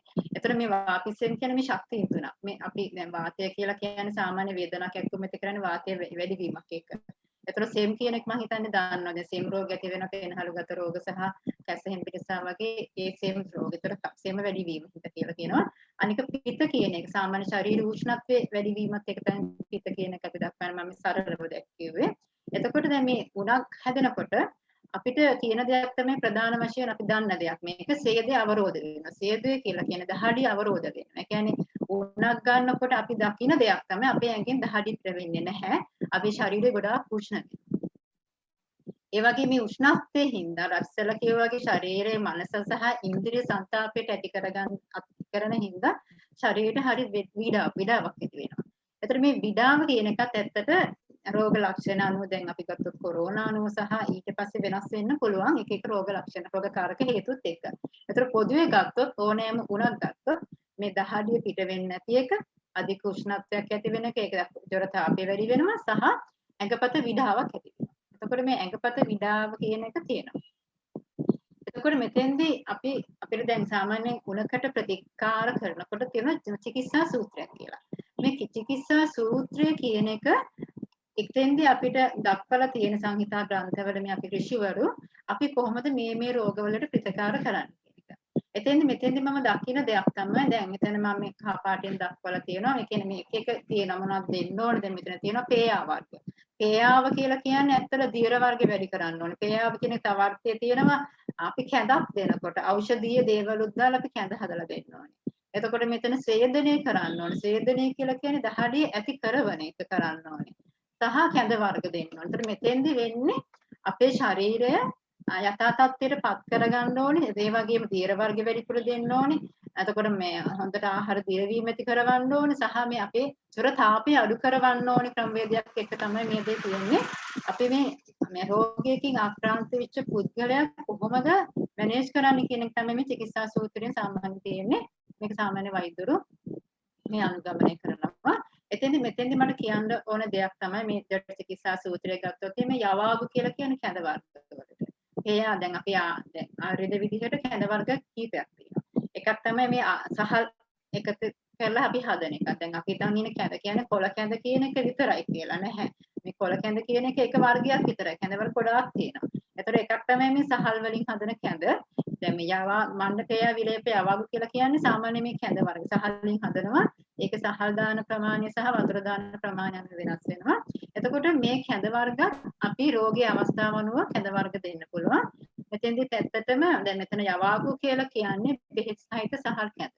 එතකොට පේයාව කියලා කියන්නේ බෙහෙත් සහිත පොඩි කැඳ. ඒ කියන්නේ දැන් පොඩි එකක් අපි හදාන්න පුළුවන් සහල් වලින්. සහල් ටික කබල බෙදලා පොඩි ගන්න පුළුවන්. ඒ වගේම බඩිරිගු වගේ ඒ වගේ ධාන්‍ය වල පොඩි හදන්න පුළුවන්. එතකොට මේ පොඩි කැඳ සහ කැඳ ගත්තොත් මේ පොඩි කැඳ කියන එක ඉක්මනින් දිරවනවා. ඒකන සාමාන්‍ය දැන් ආහාර මාර්ග පද්ධතිය ක්‍රියාකාරී නොවන අවස්ථාවක්. ඒ කියන්නේ කැම කන්න බැරි අවස්ථාවක්. ડોક્ટર සුජීව කිව්වා වගේ සූත්‍රජීවීන් ටික අඩපාන වෙන අවස්ථාවක්. ඒතකොට ඒ වගේ අවස්ථාවලදී සූත්‍රජීවී ඉක්මනින් හදාගන්න සහ එයාට තියෙන උදව්වක් විදියට මේ සහල් කැඳ තමයි මුලින්ම අපිට මේ කැඳ වර්ග තමයි මුලින්ම ඇත්තට දෙන්න කියලා තියෙන්නේ. උණක් හැදුනන් පස්සේ එතෙන්දී අපි ගොඩාක් දක්ෂ වෙන්න ඕනේ. ඒ කියන්නේ අපි ડોક્ટર සුජීව කිව්වා වගේ අපි ගොඩාක් ප්‍රඥාවන්ත වෙන්න ඕනේ මේ සහල් කැඳ මේ හාල් වලින් කැඳ හදනකොට පුළුවන් තරම් අර නිවුඩ වැඩි හාල්. දැන් විශේෂයෙන්ම දේශීය සම්ප්‍රදායික සහල් ගත්තොත් නිවුඩ වැඩි. ඒකට අපිට මේ නිවුඩ වැඩි සහල් වලින් කැඳ එකක් දෙනවා නම් උණ අඩු කරන්න පුළුවන්. මොකද ඒක ඉතිහාසයේ හිටන් අපි දන්නවා අපේ ඉතිහාසයේ ගත්තොත් අපේ ලංකාවෙම සමහර වැඩිහිටියෝ අපිට කියලා තියෙනවා ඉස්සර උණක් හැදුනන් පස්සේ ලුණු කැඳ තමයි දුන්නේ. ඒතර ලුණු කැඳ හදන්නේ දැන් තියෙන ඔය කඩේ සහල් දැන් හදන සහල් නෙමෙයි. ඉස්සර අපි කියන්නේ සම්ප්‍රදායික සහල් වලින් තමයි මේ ලුණු කැඳ හදන්නේ. ලුණු කැඳ ගැන මම හිතන්නේ අපි ඉදිරිපත් කළා. රිසර්ච් ආටිකල් එකකුත් තියෙනවා බ්‍රූෆන් වලට වඩා ඉක්මනින් උණ අඩු කිරීමේ හැකියාවක්. ඒ කියන්නේ වේදනාව අඩු කිරීමේ හැකියාවක්. මේ ලුණු කැඳ වලට තියෙනවා කියලා.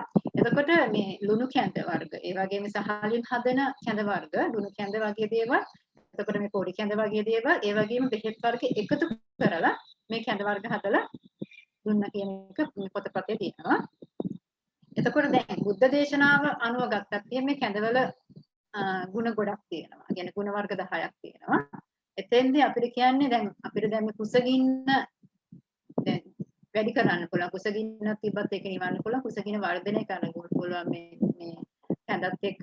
ඒ වගේම තමයි ආහාර මාර්ග පද්ධතිය තියෙනවා මේ පැසවු නැති. ඒ කියන්නේ සාමාන්‍ය නිදිරවන්නේ නැති ආහාර. දැන් ගත්තොත් එහෙම මේ උණක් වගේ හැදුනම අපි සාමාන්‍ය ගොඩක් බර ආහාර දෙන්නේ නැහැ. ඒ කියන්නේ දිරවන්නේ නැති ආහාර දෙන්න. දැන් කැඳ එකක් කියන එකේ වැදගත්කම තියෙන ඉක්මනින් මේක ශරීරය උරා ගන්නවා. ශරීරයේ දිරවීම හැකියාවක් ඇති කරනවා. ඒකට හේතු සුද්ධ ජීවීන් ටික ඉක්මනින් හදනවා. ඒතකොට ડોક્ટર සුජීවම හිතන පේනවා සුද්ධ ජීවීන්ගෙන් කරන්නේ මොකක්ද කියන එක. එතකොට ආහාර දිරවීම, ආහාරය අවශෝෂණය කරන එක, විටමින් ටික හදලා දෙන්නේ මේ සුද්ධ ජීවීන් ටික. ඒතර මේ සුද්ධ ජීවීන් ටික ඉක්මනින් හදවා ගන්න පුළුවන් හොඳම දේ තමයි මේ දාන්නේ කැඳ දේශීය සහලින් හදන කැඳ. එහෙම නැත්නම් අල වලින් අපිට කැඳ වර්ග හදන්න පුළුවන්. එවැනි කැඳ අපිට දෙන්න පුළුවන් නම් ඉක්මනින් ඉමුනිටි එක හදන්න පුළුවන්. එතකොට මේ බුද්ධ දේශනාවට අනුව මේ කැඳ ආහාරයට ගන්නකොට අවශ්‍ය වැඩි කිරීමක් කරනවා. එතකොට වර්ණය ඇති වෙනවා, බලය, ශක්තිය ඇති වෙනවා. ඒ වගේම ප්‍රඥාව, සැපය ඇති වෙනවා. හොඳට වාතානුලෝමනය වෙලා. ඒ කියන්නේ මල හොඳින් පහ වෙනවා, මල වාතය පහ වෙලා ඇඟට පහසුවක් ඇති වෙනවා. පිපාස සහ කුසගිනි නිවෙනවා. ඒ වගේම තමයි මුත්‍රා මාර්ග ආශ්‍රිතව තියෙන මුත්‍රා මාර්ග පිරිසිදු කිරීමක් කරනවා. අර ඉස්සෙල්ලා දැක්වුවා වගේ පැසවු නැති ආහාරය. කියන්නේ ආහාර මාර්ග පද්ධතියේ මේ පැසවු නැති ආහාර කියලා කියන්නේ නිවැරදිව ආහාරය දිරවන්නේ නැහැ කියන එක. එතකොට එවැනි ආහාර දිරවන්න මේ කැඳ හරහා සුදු ජීවීන්ට අවශ්‍ය තන්තු ටික අපි ලබා දෙනවා. එතකොට ඒ දිරවීමේ හැකියාව මේ කැඳ වලින් තියෙනවා. එතකොට මම තව දෙයක් කතා කරන්න හිතුණා. මොකද ඉස්සෙල්ලා දැන් අපේ මේ චිකිත්සා සූත්‍රය අනුව කැඳ සහ ස්වේද කර්මය කියන එක දක්වලා තියෙනවා. ස්වේද කර්මය කියන එක දැන් ස්වේද කියන එක අපි දැන් සාමාන්‍ය සංස්කෘත භාෂාවෙන් තමයි මේ පොත්පත පොතේ තියෙන්නේ. සංස්කෘත භාෂාවේ සාමාන්‍ය වචනයක් දක්වනකොට ඒක ධාතුවක්, රූට් එකක් කියලා කියන එකක් තියෙනවා. එතන මේක සිත් කියන ධාතුවෙන් තමයි හැදෙන්නේ. මේ සිත් කියන ධාතුවේ අර්ථය තමයි දහදිය. එහෙම නැත්නම් දහදිය ඇති කරනවා කියන අර්ථය තමයි මේ සිත් කියන ධාතුවේ තියෙන්නේ. එතකොට මේ ස්වේද කර්මයෙන් කරන්නේ මේ දහදිය ඇති කරවීමක්. දැන් ඉස්සෙල්ලා මම මේ මූලික මේ උණක සාමාන්‍යයෙන් අපි දකින දෙයක් තමයි දහදිය දාන්නේ නැහැ. අතකොට අපි දැන් උණ තියෙනකොට අපි හිතනවා උණ තියෙන්නේ අපේ දහදිය දාන්නේ නැහැ. ඇඟේ උෂ්ණත්වය වැඩි. ඒතර අපි කරන්න ඕනේ දහදිය අනිත් එක අපි දන්නවා උණ බැස යනකොට උණ බැස්ස කියලා කියන්නේ දහදිය හොඳට දානකොට. ඒතර මේ ආයුර්වේද ක්‍රමයට මේ ස්වේද කර්මය කරවන්න කියන එක ඒ කියන්නේ දහදිය ඇති කරවන දේවල් කරවන්න කියන එක අපේ පදපතේ තියෙනවා. එතකොට මේ දහදිය ඇති කරවීම ගත්තොත් දැන් ඇයි මේ දහදිය ඇති කරවන්නේ කියන එක ගත්තොත් දැන් මෙතන රිසර්ච් ආටිකල් එකක් තියෙනවා. සාමාන්‍ය මේ ස්වේද කර්මය කියන එක ඉතින්දි කියන දහදිය පිට කරනවා. මෙතන පැහැදිලිව දක්වලා තියෙනවා. මේකේ දැන් සාමාන්‍ය ස්වේද කර්මය කරනකොට අපි ඒක ස්වේදනය ඇති කරන්න. ඒ කියන්නේ දහදිය ධම්මන්ට ඇති කරන සමහර ඖෂධ තියෙනවා. ඒවට සාමාන්‍ය උෂ්ණයි තීක්ෂණ ගුණ තියෙනවා. ඒ කියන්නේ ඒක ශක්තිය දහදිය ඇති කිරීමේ හැකියාවක් තියෙන දේවල්. එතකොට මේක දහදිය ඇති කරනකොට මෙතෙන්දී අපේ ශරීරයේ තියෙනවා දැන් අපි ආයුර්වේද විදිහට දක්වන්නේ ස්රෝතස් කියන එක. ස්රෝතස් කියලා කියන්නේ මේ channel. ඒ කියන්නේ එක දැන් ආහාර මාර්ග පද්ධතිය කියන්නේ එක channel එකක්. ඒ කියන්නේ එක බටයක් වගේ තියෙන එකක්. ඒ වගේ මේ එක දැන් එතකොට ශ්වසන මාර්ග පද්ධතිය ඒකට මාර්ගයක් එක බටයක්. ඒක ස්රෝතසක් කියලා අපි දක්වන්නේ. එතකොට මේ පේන නොපෙනෙන ඒ කියන්නේ දැන් ඔය ආහාර මාර්ග පද්ධතිය කියන එක අපි දන්නවා. ශ්වසන පද්ධතිය කියලා දන්නවා. මුත්‍ර වහ මාර්ගය කියන එක අපි දන්නවා මේක බටයක් වගේ යනවා. ඒ කියන්නේ මාර්ගයක් වගේ යනවා කියලා. හැබැයි මීට ඇහැට පේන්නේ නැති මේ වගේ පුංචි channel තියෙනවා. දැන් උදාහරණයක් ගත්තොත් සෛල දෙකක් අතරක් තියෙන channel එකක්. එතකොට මේ වගේ මේ ස්රෝත ඒ කියන්නේ මේ ස්රෝතස් එහෙම නැත්නම් මේ channel වල එක අපද්‍රව්‍ය තැන්පත් වෙලා තියෙනවා. මේ අපද්‍රව්‍ය ටික අයින් කරන්න ඕනේ. එහෙම අපද්‍රව්‍ය ටික අයින් කළේ නැත්නම් ඒ channel එකෙන් වෙන්න ඕනෙම දේ වෙන්නේ නැහැ. එතකොට මේ සියුම් channel ඒ කියන්නේ මේ මයික්‍රෝ සර්කියුලේටරි channel ටික මේ ඒකේ තියෙන දේවල් අයින් කිරීමේ හැකියාවක් මේ ස්වේද කර්ම හරහා වෙනවා. එතකොට ඒ වගේම දහදිය ධම්මන ග්ලෑන්ඩ් ටික උත්තේජනය කරලා එතකොට මෙතෙන්දී වෙන දෙයක් තමයි අනිත් එක තමයි අපේ ශරීරයේ තියෙන උෂ්ණත්වය පාලනය කරනවා. ඒ කියන්නේ උෂ්ණත්වය පාලනය කරවන්න ඒ කියන්නේ දැන් අපි උෂ්ණත්වය වැඩි වෙලා තියෙන අවස්ථාවකට අපිට කියන්නේ මේ උෂ්ණත්වය පාලනය කරගෙන මේ වගේ උපක්‍රම කරන්න කියන එක. එතෙන්දී අපි දකින්න දෙයක් තව දෙයක් තමයි දැන් අපි දන්නවා අපේ ශරීරයේ තියෙන විස වර්ග එකතු කියන්නේ අපිට අනවශ්‍ය දේවල් ටික අපේ ආහාර මේ අපේ ශරීරයෙන් පිට කරන මාර්ග තුනක් තියෙනවා. එකක් තමයි මල මුත්‍ර දහඩිය කියන එක. ඒතර මල මුත්‍ර දහඩිය හරහා තමයි අපේ තියෙන විස ටික අයින් කරන්නේ. දැන් අපේ එතකොට දැන් ශරීරයේ උෂ්ණත්වයත් එක්ක ඇති වෙන මේ රසායනික සංඝටක ටික මේක අපිට අපේ ඇඟේ තිබ්බොත් තවත් ලෙඩ ඇති වෙන්න පුළුවන්. ඒතකොට මෙතෙන්දී අපි කරන්නේ මේ දහඩිය හරහා තව ක්‍රමයක් තමයි මේ අනවශ්‍ය පදාර්ථ ටික අපේ ශරීරයෙන් ඈඩ් කරනවා. එතකොට මේ කියන අතීතයේ ඉඳලා මේ ස්වේද කර්මය කියන එක ශරීරයේ සහ මේ ශරීරයේ තියෙන මේ උෂ්ණත්වයේ යාමනයේට දැන් මේ උණට විතරක් නෙමෙයි විවිධ ක්‍රම වලට මේ ස්වේද කර්මය තියෙනවා. මෙතන මම ස්වේද කර්මය පොදුවේ කතා කරන්නේ. හැබැයි උණ රෝගයට මේ ස්වේද කර්මය කරන්න පුළුවන්. දැන් අපේ අතීතයේ ලංකාවේ ගත්තත් එහෙම දැන් අර දේශීය සහලින් කැඳේ ලුණු කැඳ එකක් දෙනවා වගේම ගොඩක් අය කියන එකක් තමයි කොත්තමල්ලි වාෂ්පෙන් අපි ඉස්සර කොත්තමල්ලි තම්බලා බොනවා. කොත්තමල්ලි තම්බලා බීලා බොන්න ඉස්සෙල්ලා ඒ වාෂ්පෙන් අපි දුම අල්ල ගන්න වැඟට කියලා. එතන මේ දේ තමයි අපේ ඉතිහාසයේ තිබුණේ. එතකොට දැන් මේක අපේ ආයුර්වේද ගත්තත් එහෙම මේ දුම කියන එක ස්වේද කර්මයේ ස්වේද ඇති කරන දේවල් කරන්න කියන එක අපි චිකිත්සා සූත්‍රයේත් මේ ඕනෑම මුණකට දක්වලා තියෙනවා. එතකොට දැන් ස්වේද කර්මය ගත්තොත් එහෙනම් මේක බෙදනවා කොටස් දෙකකට. එතන එකක් තමයි චරක සංහිතා අනුව දැන් එක සංහිතා අනුවත් මේක වෙනස් වෙනවා. එක පොත්වල එක ක්‍රමයකට තියෙනවා. දැන් මෙතන තියෙනවා ස්වේද කර්මයේ දහඩිය ඇති කරනවා ගින්නත් එක්ක. ඒ කියන්නේ ගින්න අවශ්‍යයි එකට. ඒ කියන්නේ මොනවා හරි දෙයක් රත් කරලා හරි එහෙම නැත්නම් වාෂ්පයෙන් හරි මේ දේවල් කරනවා. අනිත් එක තමයි ගින්න නැතුව ස්වේද කර්ම කරන ක්‍රමයක් තියෙනවා. දැන් හොඳ උදාහරණය තමයි එක්සර්සයිස් කරන එක. එක්සර්සයිස් කරනකොට අපේ දහඩිය ඇති වෙනවා. ඒකෝර දැන් ඒක මේ කියන්නේ අග්නිය නැතුව ඒ කියන්නේ ගින්න නැතුව කරන ක්‍රමයක් විදිහට තමයි තීර්ථසාගින්න නිරාගින්න ස්වේද කියලා තියෙනවා. ඒක දැන් නිරාග්නි ස්වේද කියන්නේ නිරාග්නි ස්වේදය කියලා කියන්නේ එක්සර්සයිස්. එහෙම නැත්නම් කාමරයකට අපි උණුසුම් කාමරයකට කියන්නේ හොඳට වහලා දැම්මත් දහඩිය දානවා. ඒ වගේ තමයි දැන් අපි තද බ්ලැන්කට් එකක් පොරවගත්තා දහඩිය දානවා. ඒතකොට එතෙන්දෙත් අපිට ස්වේදේ දහඩිය ඇති කරවන්න පුළුවන්. එහෙම නැත්නම් බඩගින්න තියෙනවා. එහෙම නැත්නම් වැඩිපුර වතුර බොන්න දෙනවා. එහෙම නැත්නම් බය තරහව ඇති කරනවා. ඒ වගේම තමයි ප්ලාස්ටර් එකක්. දැන් සාමාන්‍යයෙන් දැන් සන්ධිගත රෝගයක් වගේ ගත්තොත් එහෙනම් අපි පත්තුවක් දානවා. ඒතර පත්තුවකදීනොත් කරන්නේ එතන ස්ථානිකව ස්වේදයක් ඇති කිරීමක් තමයි කරන්නේ. ඒ හරහා මේ විස පදාර්ථ ටික අයින් කිරීමක් කරනවා.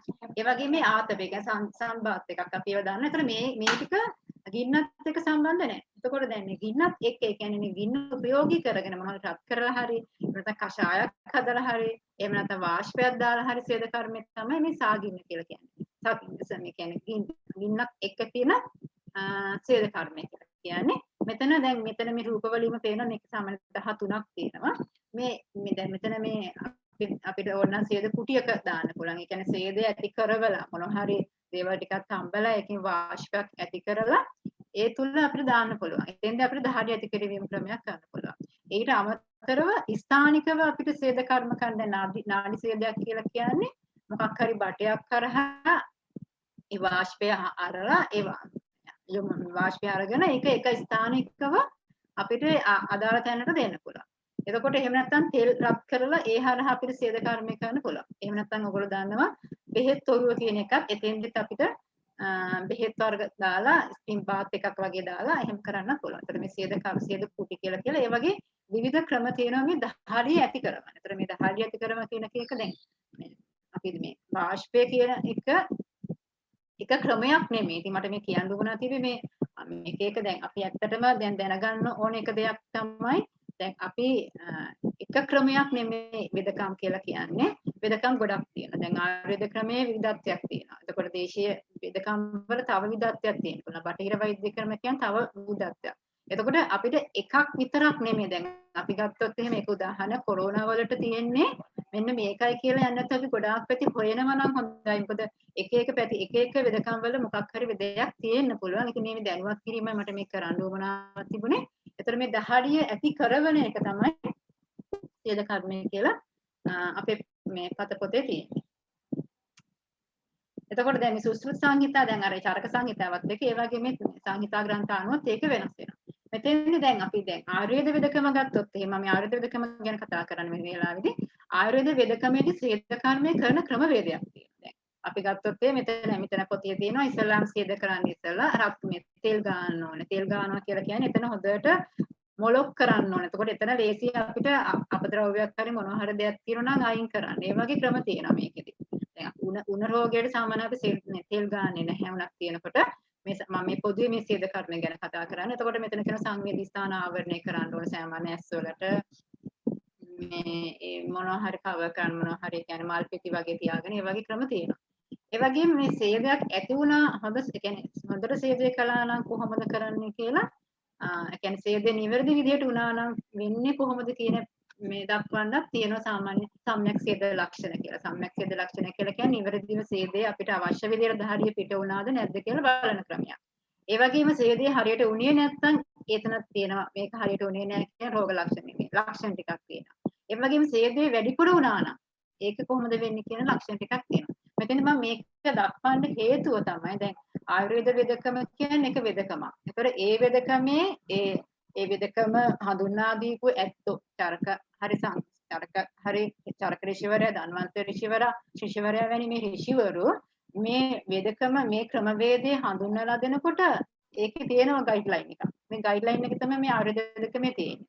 එතකොට මේ ආයුර්වේද වෙදකමේ ගයිඩ්ලයින් එක තමයි මේ එතකොට ආයුර්වේද විදිහට අපි කරනකොට කරන්නේ. එතකොට මෙතෙන්දී දැන් හෙළවෙදකම ගත්තොත් එimhe හෙළවෙදකමේ මේ වගේ ගයිඩ්ලයින් එකක් තියෙනවා. එතකොට දැන් මේ දෙක පටලවා ගත යුතු නෑ. දැන් මේ ආයුර්වේද වෙදකමේ මේක කරලා තියෙනවා මේක මේ හරින මේ කරන ක්‍රමේ මෙතන ගැලපෙන්නේ නෑ. හෙළවෙදකමේ කියන එක වැරදි කියන එකවත් හෙළවෙදකමේ කියලා තියෙන එක මේක වැරදි ආයුර්වේද වෙදකම මේක මෙහෙමයි කියලා තියෙන කියලා පටලවා ගත යුතු නෑ. මොකද මේ වෙදකම් දෙන ඇත්තෝ ගයිඩ්ලයින් එකක් දීලා තියෙනවා. එතකොට මෙතෙන්දී මේ ගයිඩ්ලයින් එක තමයි මේ ආයුර්වේද වෙදකමේ සේද කර්මයත් එක්ක තියෙන්නේ. මේ පොදුවේ මම සේද කර්මය කතා කරන්නේ. එතකොට මේකේ තියෙනවා මේ සේද කර්මයේ සුදුසු රෝග මොනවද?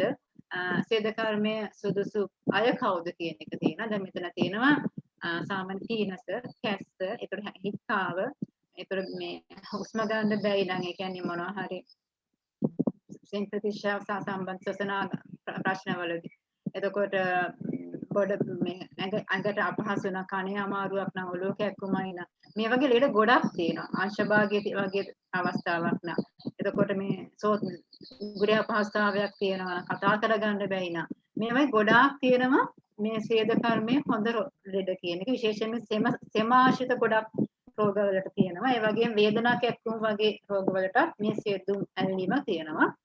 එතකොට ඒ වගේම තියෙනවා මේ සේද කර්මයේ එපා කියන එක මේ ආයුර්වේද විදිහට ඒ ගයිඩ්ලයින් එක සහ ඒ දාන ඖෂධත් එක්ක මෙන්න මේ වගේ අයට සේද කර්මය කරන්න එපා කියන එක ආයුර්වේද පොතේ තියෙනවා. ඒතකොට මේ තියෙන්නේ මේ දේවල්. ඒතකොට මෙතෙන්දී දැන් මම දකිපු දෙයක් තමයි දැන් හෙළවෙදකම සේද කර්මයේ සේදේ කරනකොට දහඩිය ඇති කරන ක්‍රම උපයෝගී කරගන්නවා. දැන් විශේෂයෙන්ම දුම්හට්ටිය වගේ. එතෙන්දී සහ මෙතෙන්දී මම සමානතාවය වගේ මේකේ වෙනස්කම් ටිකක් දකිනවා. හැබැයි ඒ දෙක මම ගයිඩ්ලයින් විදිහට ආයුර්වේදයේ තියෙන කරනකොට මම ඒ ගයිඩ්ලයින් එක කරනවා. ඒ වගේම හෙළවෙදකමේ තියෙන ගයිඩ්ලයින් එක මම පාවිච්චි කරනවා. මම මේ දෙකේම දකිනවා ගුණයක්. ඒ කියන්නේ දැන් සමහරවල්ලාට දැන් මෙතන ගත්තොත් එහෙම දැන් අපි මෙතන දුම්හට්ටිය ගැන කතා කළොත් මේක ඕනි කෙනෙකුට දුම්හට්ටිය අල්ලන්න පුළුවන්. ඒ කියන්නේ එතන ක්‍රමවේදය වෙනස්. එතකොට දැන් මෙතන ගත්තොත් මේක ප්‍රෙග්නන්ට් වුමන්ලට මේ වගේ සේද කර්ම කරන්න එපා කියලා ආයුර්වේදයේ තියෙනවා. එතකොට එතෙන්දී මම කියන්නේ ඒක දැන් හැම වෙදකනම ගයිඩ්ලයින් එකක් තියෙනවා. ඒතකොට ඒ ගයිඩ්ලයින් එක අනුව අපි ඒක කරනවා නම් මම හිතන්නේ මේ ප්‍රශ්න නැහැ. ඒතකොට මොකද ඒකදී මම දකින්න දෙයක් තමයි මේ දෙක හරියට අවබෝධ කරගත යුතුයි කියන එක. ඉතින් මේ දෙක අවබෝධ කරගන්න මේ ගැන හොඳ අධ්‍යයනයක් කරන්න කියන එක තමයි මගේ ඉල්ලීම තියෙන්නේ. ඒ අධ්‍යයන ඒක දැන් මම විශේෂයෙන්ම මේක මම අධ්‍යයනය කළා තමයි මම කතා කරන්නේ. එතකොට දැන් අපි ඉස්සෙල්ලා ડોક્ટર සුජිව මම හිතන්නේ ඉමුනිටි ගැන කතා කළා. ආයුර්වේදයේදී මේ ඉමුනිටි එකට අපි ව්‍යාධි ශමත්වය කියලා කියනවා. ව්‍යාධි ශමත්වය කියලා කියන්නේ ව්‍යාධියක් කියලා කියන රෝගයක්. රෝගයක් වළක්වා ගන්න අපේ ශරීරයෙන් ඇති වෙන ශක්තිය තමයි ව්‍යාධි ශමත්වය කියලා කියන්නේ. එහෙම නැත්නම් තව අදහසක් තියෙනවා ව්‍යාධි බල විරෝධීත්වය කියන එක. ඒ කියන්නේ ව්‍යාධි කියලා කියන රෝගයක්මයි. ඒ රෝගයේ බලයට විරෝධීව, ඒ කියන්නේ රෝගය ඇතිවීමට විරෝධීව අපේ ශරීරයේ ඇති වෙන ශක්තිය තමයි මේ ව්‍යාධි ශමත්වය කියලා කියන්නේ. ඒක බටේර විදිහට මේ ඉමුනිටි කියන එක තමයි ගන්න වෙන්නේ. එතකොට මේ ව්‍යාධි බලෙන් තමයි ව්‍යාධි ශමත්වය කියන එක ආකාර තුනකින් දක්වලා තියෙනවා. එකක් තමයි සහජ, අනිත් එක කාලජ, අනික තමයි යුක්තිකృత. එතකොට මේ සහජ කියලා කියන්නේ සාමාන්‍යයෙන් අපි ඉපදීමත් එක්ක ඉමුනිටි එකක් ඇති වෙනවා. ඒකෙදි මම හිතන්නේ කතා කළා මේ ඉපදීමේ ඉමුනිටි එකටත් අපි අර සුද්ධ ජීවීන් කියන එක හිතකර සුද්ධ ජීවීන් වර්ධනයේ හරි වැදගත් කියන එක අපි ඒක පෙන්වලා දීලා තියෙන ප්‍රසන්ටේෂන් සරහා වර්තමානයේ කියන්නේ වර්තමානයේ විද්‍යාවේ පෙන්වලා තියෙන එක දෙත් අපි පෙන්නුවා සාමාන්‍ය දරුවෙක් බිහි වෙන්න දරුවෙක් අම්මගේ බඩේ ඉන්නකොට අම්මා ගන්න ආහාරයත් එක්ක ඒ කියන්නේ අම්මා ගන්න ආහාරය හිතකර සුද්ධ ජීවීන් ටික වර්ධනය වෙනවා නම් ඒ දරුවගේ ඉමුනිටි එක වැඩි කියලා. ඒතර මෙතෙන් අපිට මේක සංසන්දනය කරන්න පුළුවන්. මේ සහජ ඉමුනිටි එකක් ඇති කරන්න නම් ඒ කියන්නේ අපිට උපතින් එන ඉමුනිටි එකක් ඇති කරන්න නම් අපේ අම්මලා ගත යුතු ආහාර ටිකක් තියෙනවා මේ දරුවෙක් හා සම්බන්ධයෙන්. අනිත් එක තමයි කාලජ කියන එක. මේ කාලජ කියලා කියන ඒක කාලයත් එක්ක සම්බන්ධයි. විශේෂයෙන්ම දැන් මේ කාලය කියන එක ඍතුවත් එක්ක සම්බන්ධතාවයක් තියෙනවා. අනිත් එක මේ කාලය කියලා කියන එක අපේ වයසත් එක්ක පුද්ගලයාගේ වයසත් එක්ක සම්බන්ධ වෙනවා. එතකොට දැන් මේ පුද්ගලයාගේ වයසත් එක්ක මේ ඉමුනිටි එක වෙනස් වෙනවා. ඒක අපි දන්නවා. පුංචි දරුවෙකුගේ ඉමුනිටි එකයි සාමාන්‍ය තරුණ කෙනෙකුගේ ඉමුනිටි එකයි වයස කෙනෙකුට ඉමුනිටි එක වෙනස් වෙනවා. අනිත් එක තමයි කාලය ගත්තා. දැන් මේ වර්තමානයේ ගත්තොත් එimhe සීත කාලයේදී. සාමාන්‍යයෙන් මේ යන්නේ උෂ්ණ කාලයේදී. උෂ්ණ කාලයේදී ඉමුනිටි එක කොහොමද වෙනස් වෙන්නේ? එතකොට සීත කාලයේදී ඉමුනිටි එක වෙනස් වෙන්නේ කොහොමද කියන එක දක්වලා තියෙනවා. එතකොට අපි ආහාරයක් ඒක දැන් හැමතිස්සෙම අපි මේ ආහාර විවිධත්වයක් ගැන කතා කරනකොට මේ ආහාර විවිධත්වයක ලොකු වේරියේෂන් එකක් තියෙන්නේ.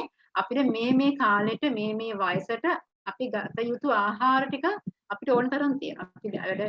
අපිට තියෙන ප්‍රශ්න තමයි මේ ගැන අපි දැනුවත් වීම හරි අඩුයි. එතකොට මේ කාලජ කියන තත්ත්වයේදී ඉමුනිටි එක හැදෙන්නේ අපේ මේ ශක්තියත් එක තමයි මේ කියන දේවලුත් එක. එතකොට අනිත් එක තමයි මේ යුක්තිකృత කියන එක. මේක මේ යුක්තිකృత කියන එක ඉමුනිටි එක බලපානවා අපි ගන්න ආහාර පාන විහරණත් එක්ක. එතකොට මේ අපි ගන්න ආහාර පාන මම හිතන්නේ ડોક્ટર සුජීව දැන් මෙච්චර වෙලා කිව්වා අපි මේ ඉමුනිටි එක වර්ධනය කරගන්න ගත යුතු ආහාර මොනවද කියන එක. එතකොට දැන් මේ යුක්තිකృత කියන ඉමුනිටි එක හදාගන්න නම් එහෙම නැත්නම් මේ ව්‍යාධි ක්ෂමත්වය කියන එක හදාගන්න නම් අපි ගන්න ආහාර ඒ වගේම අපේ ක්‍රියාකාරකම් ඒ වගේම අපේ මානසික සිතුවිලි කියන එක වැදගත් වෙනවා. හරි මේ රිසර්ච් එක මම හිතන්නේ ડોક્ટર සුජීවක් කතා කළා. ඒ කියන්නේ අපි දැන් ඉමුනිටි එකට මේ අපේ හිතකර සූත්‍ර ජීවීන් ආහාර මාර්ග පද්ධතියේ හිතකර සූත්‍ර ජීවීන් ටික කොච්චර වැදගත්ද කියන එක. එතකොට මේ මෙතන රිසර්ච් ආටිකල් එක දැන් මෙතන තියෙන ඉමුනිටි සිස්ටම් එක දැන් අපි ආහාර ගැන කතා කළා. මනස කොච්චර බලපානවද කියන එක. මේ මනස කියන එක ගොඩක් දැන් මම ඉස්සෙල්ලත් කිව්වා දැන් අපේ ඉමුනිටි එක සහ දැන් ජොර උණ රෝග ඉතිහාසය ගත්තොත් එහෙම මේක මේ දේශයත් එක්ක ඒ කියන්නේ අපේ හිතේ තියෙන දේශයත් එක්ක ඒ කියන්නේ අපේ හිතේ තියෙන අපි කරන වැරදි දේවලුත් එක්ක ඒ කියන්නේ වැරදි සිතුවිලිත් එක්ක මේක සම්බන්ධතාවයක් ඕනෑම රෝගයකට ඇති වෙනවා. ඒක දැන් උනටත් එහෙමයි අනිත් රෝග වලටත් ඇති වෙනවා. එතකොට මේ මනසේ ක්‍රියාකාරීත්වය විශේෂයෙන්ම දැන් අපි ඖෂධයක් ගන්නවට වඩා අපිට මනසත් එක්ක මනසේ තියෙන කුණු ටික වර්ධනය කරගත්තොත් ඒ කියන්නේ මනසේ අපිට රෝගවලට ඔරොත්තු දීමේ හැකියාවක් මනසත් එක්ක සම්බන්ධ කරගන්න පුළුවන්. විශේෂයෙන්ම අපේ සිතුවිලි ටික වෙනස් කරගන්න පුළුවන්. අපිට පුළුවන් ඉමුනිටි එක හදාගන්න. එතෙන්දී මම හිතන්නේ ගොඩාක් හොඳ දෙයක් තමයි අපි දැන් අපේ සිතුවිලි වෙනස් කරගන්න. දැන් අපි දකින දෙයක් තමයි දැන් රෝගයක් සම්බන්ධයෙන් බය කියන එක ඕනෑම කෙනෙකුට ඇති වෙන. කොරෝනා වේවා, පිළිකා වේවා, වග්ගා රෝගේ වේවා හැම එකකටම බය කියන එක ඇති වෙනවා. මේ බය කියන එක අපි දැන් අපි වෛද්‍ය වශයෙන් දකින දෙයක් තමයි මේ බිය කියන එක ඇතිවීමත් එක්ක ඉමුනිටි එක බහිනවා සහ රෝග තත්ත්ව වැඩි වෙන්න පුළුවන්. ඒතර මේ මනස අපිට ඒ තත්ත්වෙ මුදව ගන්න පුළුවන් නම් මම හිතන්නේ ගොඩක් අපි ඉමුනිටි එක වර්ධනය වෙනවා කියන තමයි රිසර්ච් ආටිකල් එකකින් මේ රිසර්ච් ආටිකල් රිවිව් ආටිකල් එක මේක කොහොමද වෙන්නේ කියන එක දක්වලා තිබුණ පැහැදිලිවම මනස කියන එක බලපාන ආකාරය. එතකොට මම හිතන්නේ තව දෙයක් එක දෙයක් මට හිතුණා කියන්න දැන් මම බෞද්ධ කෙනෙක් වශයෙන් මම මේ කියන්නේ දැන් අපි දැන් අපේ පිරිත් කියනවා. දැන් පිරිත් කියන එක අපි දන්නවා දැන් විශාලා මහනුවර තුන්බියත් එක්ක රතන සූත්‍රය කියන්න ගත්තා. එතකොට දැන් මේ පිරිත දැන් ඇත්තට දැන් අපි දැන් මේ ඉමුනිටි එක ගැන කතා කරන්නේ මොකටද? රෝග වලින් ආරක්ෂා වෙන්න. එතකොට දැන් අපි ඒතර රෝග වලින් ආරක්ෂා වෙන්න අපි මොකද්ද කරන්න ඕනේ ආහාර ගැන අපි කතා කළා. එතකොට මේ රෝග වලින් ආරක්ෂා වෙන්න අපිට පරිත්ත, ඒ කියන්නේ පරිත්ත කියලා කියන්නේ ආරක්ෂාවක් කියන එක. දැන් පිරිත් කියන අර්ථේ අපේ පාලි භාෂාවෙන් ගත්තොත් එහෙම කියන්නේ පරිත්ත කියන එක. මේ පරිත්ත කියන එකේ අර්ථයක් තමයි මේ ආරක්ෂාව කියන එක. එතකොට මේ දැන් බෞද්ධ දර්ශනයට අනුව බෞද්ධ දර්ශනයට අනුව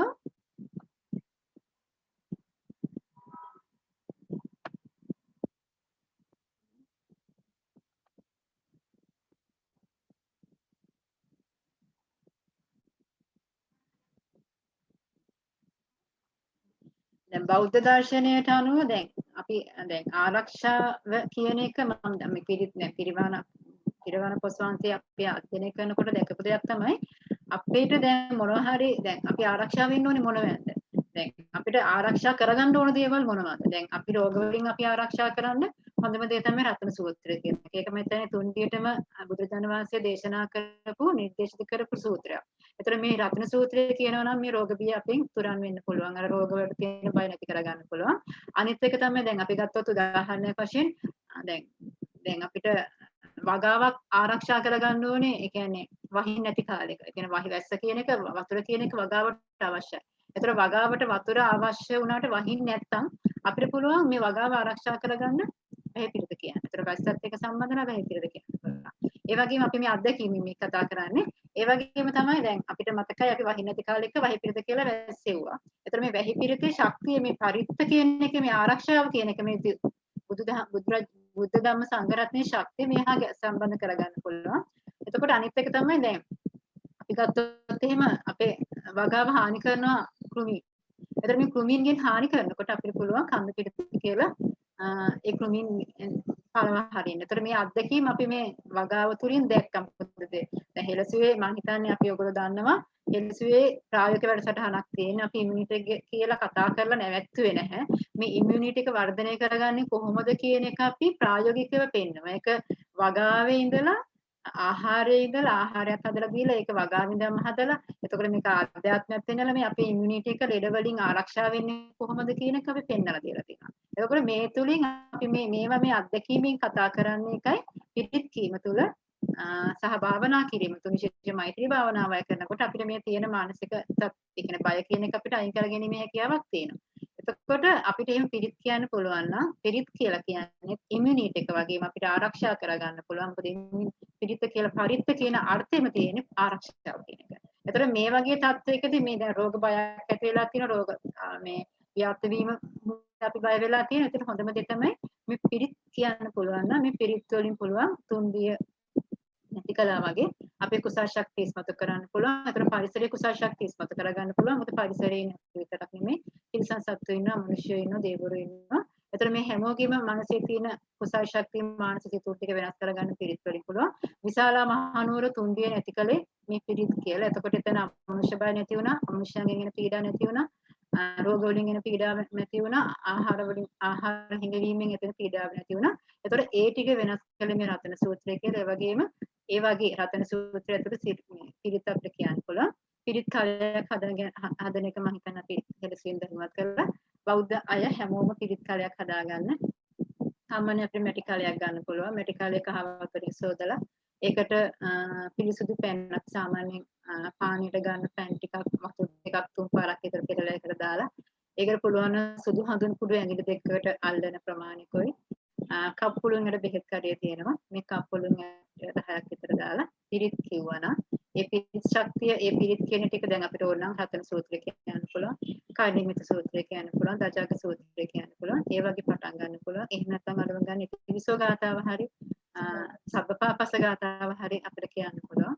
ඊට පස්සේ පිරිත් කියලා ඒ පිරිත් වෙන ගෙදර හැමෝටම බොන්න දෙන්න. මොකද පිරිත් වලින් අපි පෙන්නලා දීලා තිබුණා මේ පරිසරය වෙනස් වෙන ආකාරය මේ ශාකවල පිරිත් කියම නිසා ශාකයේ අස්වැන්න වැඩි වෙන ආකාරය පිරිත් කියම නිසා දැන් කියන්නේ අපිරිසුදු වතුර වෙනස් වෙච්ච ආකාර පරිශනාත්මක මේ සූමහර පෙන්නලා දීලා තිබුණා. එතකොට ඒ පිනින් අපිට මේ පරිසරයේ තියෙන ධාතු ටික වෙනස් කරගන්න පුළුවන් මේ පිරිත් ශක්තියත් එක්ක. ඒ ධාතු වෙනස් වෙනකොට ඔය කොරෝනා වැනි වෛරස් ටික වෙනස් කිරීමේ හැකියාවක් තියෙන්න පුළුවන්. මොකද රත්න සූත්‍රය කියලා විශාල මහනුවර ඒ தත්ත්වය වෙනස් කරන්න පුළුවන් වුණා ඒ පිරිත් සත්‍යයන් කිරීම තුළින්. ඒතර මේ පිරිත්පැන් ගේ වටේ ගෙදර යන්න පුළුවන්. ඒ වගේම අර ડોક્ટર සුජීව කිව්වාගේ සරල භාවනාවකට අරමුණ ගන්න මෛත්‍රී භාවනාවක් කරන්න නම් අපිට මේ අපේ තියෙන සිතුවිලි ටික වෙනස් කරගන්න පුළුවන්. මට ડોક્ટર සුජීවට තව දැන්වත් කිරීමක් කරන්න තියෙනවා.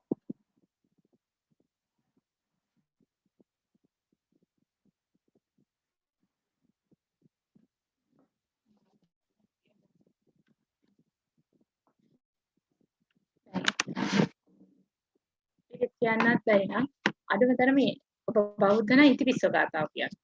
ඒක කොහොම සරලයි. ඉතිපිස්සෝ ගාතාව 7ක් හරි 21ක් හරි අපිට කියන්න පුළුවන්. ඒ වගේම සබ්බපපස්ස ගාතාව 21ක් කියන්න පුළුවන්.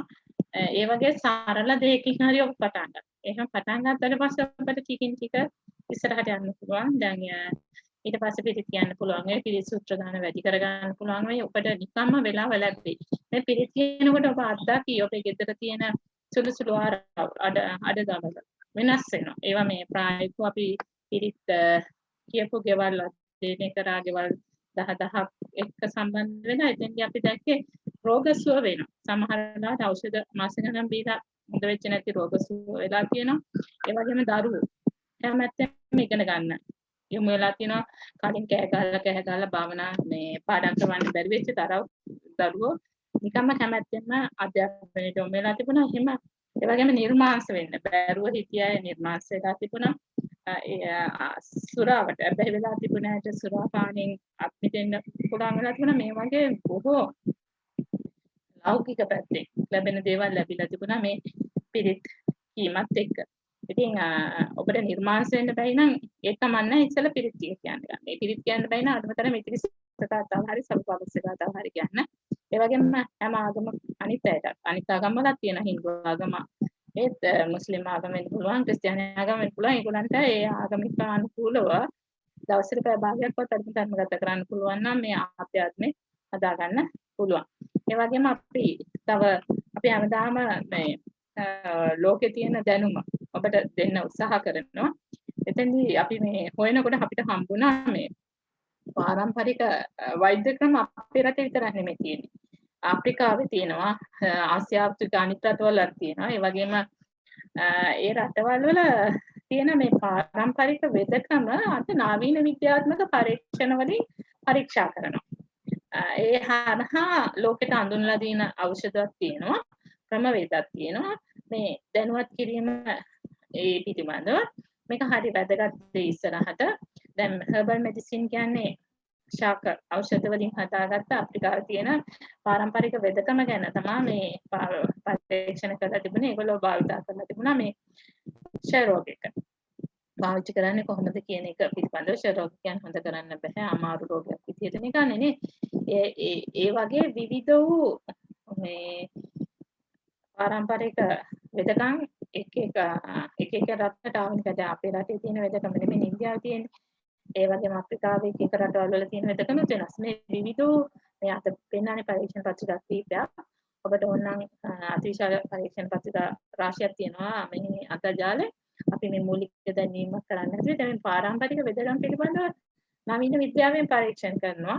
එතෙන්දී ඒගොල්ලෝ මූලිකවම වෙන අඩු මුදලකට වැඩි රෝගී සංඛ්‍යාවකට ප්‍රතිකාර කරන්නේ කොහොමද කියන එක තමයි එක පැත්තකින් බලලා තියෙන්නේ. අනිත් එක තමයි මේ දැනට වර්තමානයේ තියෙන වෙදකම් වලින් හොඳ කරගන්න බැරි රෝග මේ පාරම්පරික වෙදකම දැනුම අරගෙන හොඳ කරන්න පුළුවන්ද කියලා.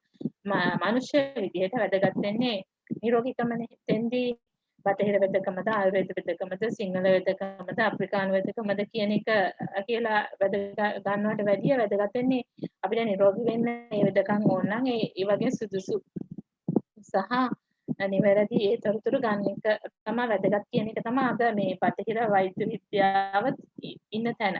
ඒ හින්දා තමයි මේ පරීක්ෂණ සිදු කරලා තියෙන්නේ. එතකොට මේ අප්‍රිකාවේ කෙරිච්ච පරීක්ෂණ එකක් ඒ වගේම මේ දැන් ඖෂධ වාෂ්ප ඖෂධ විදිහට ගන්න එකක් වැලිඩේට් කරනවා කියලා අපි කරනවා. ඒ කියන්නේ ඊ රටට ඉතිහාසයට ගැලපෙන එක කරන්න පුළුවන්ද කියලා බලලා තියෙනවා. මෙතන මේ මයික්‍රෝබියල් ඉන්ෆෙක්ෂන් කියන්නේ සුද්ධජීවී ආසාදන වලට තමයි භාවිත කරන්න පුළුවන්ද කියන එක බලලා තියෙන්නේ. ඒ වගේම චීනෙත් මේ පාරම්පරික වෙදකම බොහෝ දුරට අපිට වඩා ක්‍රියාත්මක වන රටක්. මේ පරීක්ෂණ පත්‍රිකා අනුව බලනකොට චීනයේ මේ පාරම්පරික වෙදකම මේ නූතන ලෝකයේ ඇසින් බලපු පරීක්ෂණ පත්‍රිකාවක්. ඒ වගේම මේ ආසියාවේ තියෙන ට්‍රැඩිෂනල් මෙඩිසින් ඒ කියන්නේ ආයුර්වේද පිළිබඳ පරීක්ෂණ පත්‍රිකාවක් මේ WHO එකත් එක්ක ඉක්ුණා වේ කියන්නේ PhD වලට කරපු පරීක්ෂණ PhD සඳහා ඒ කියන්නේ ආචාර්ය උපාධිය සඳහා කරපු පරීක්ෂණ වාර්තාවක් තියෙනවා.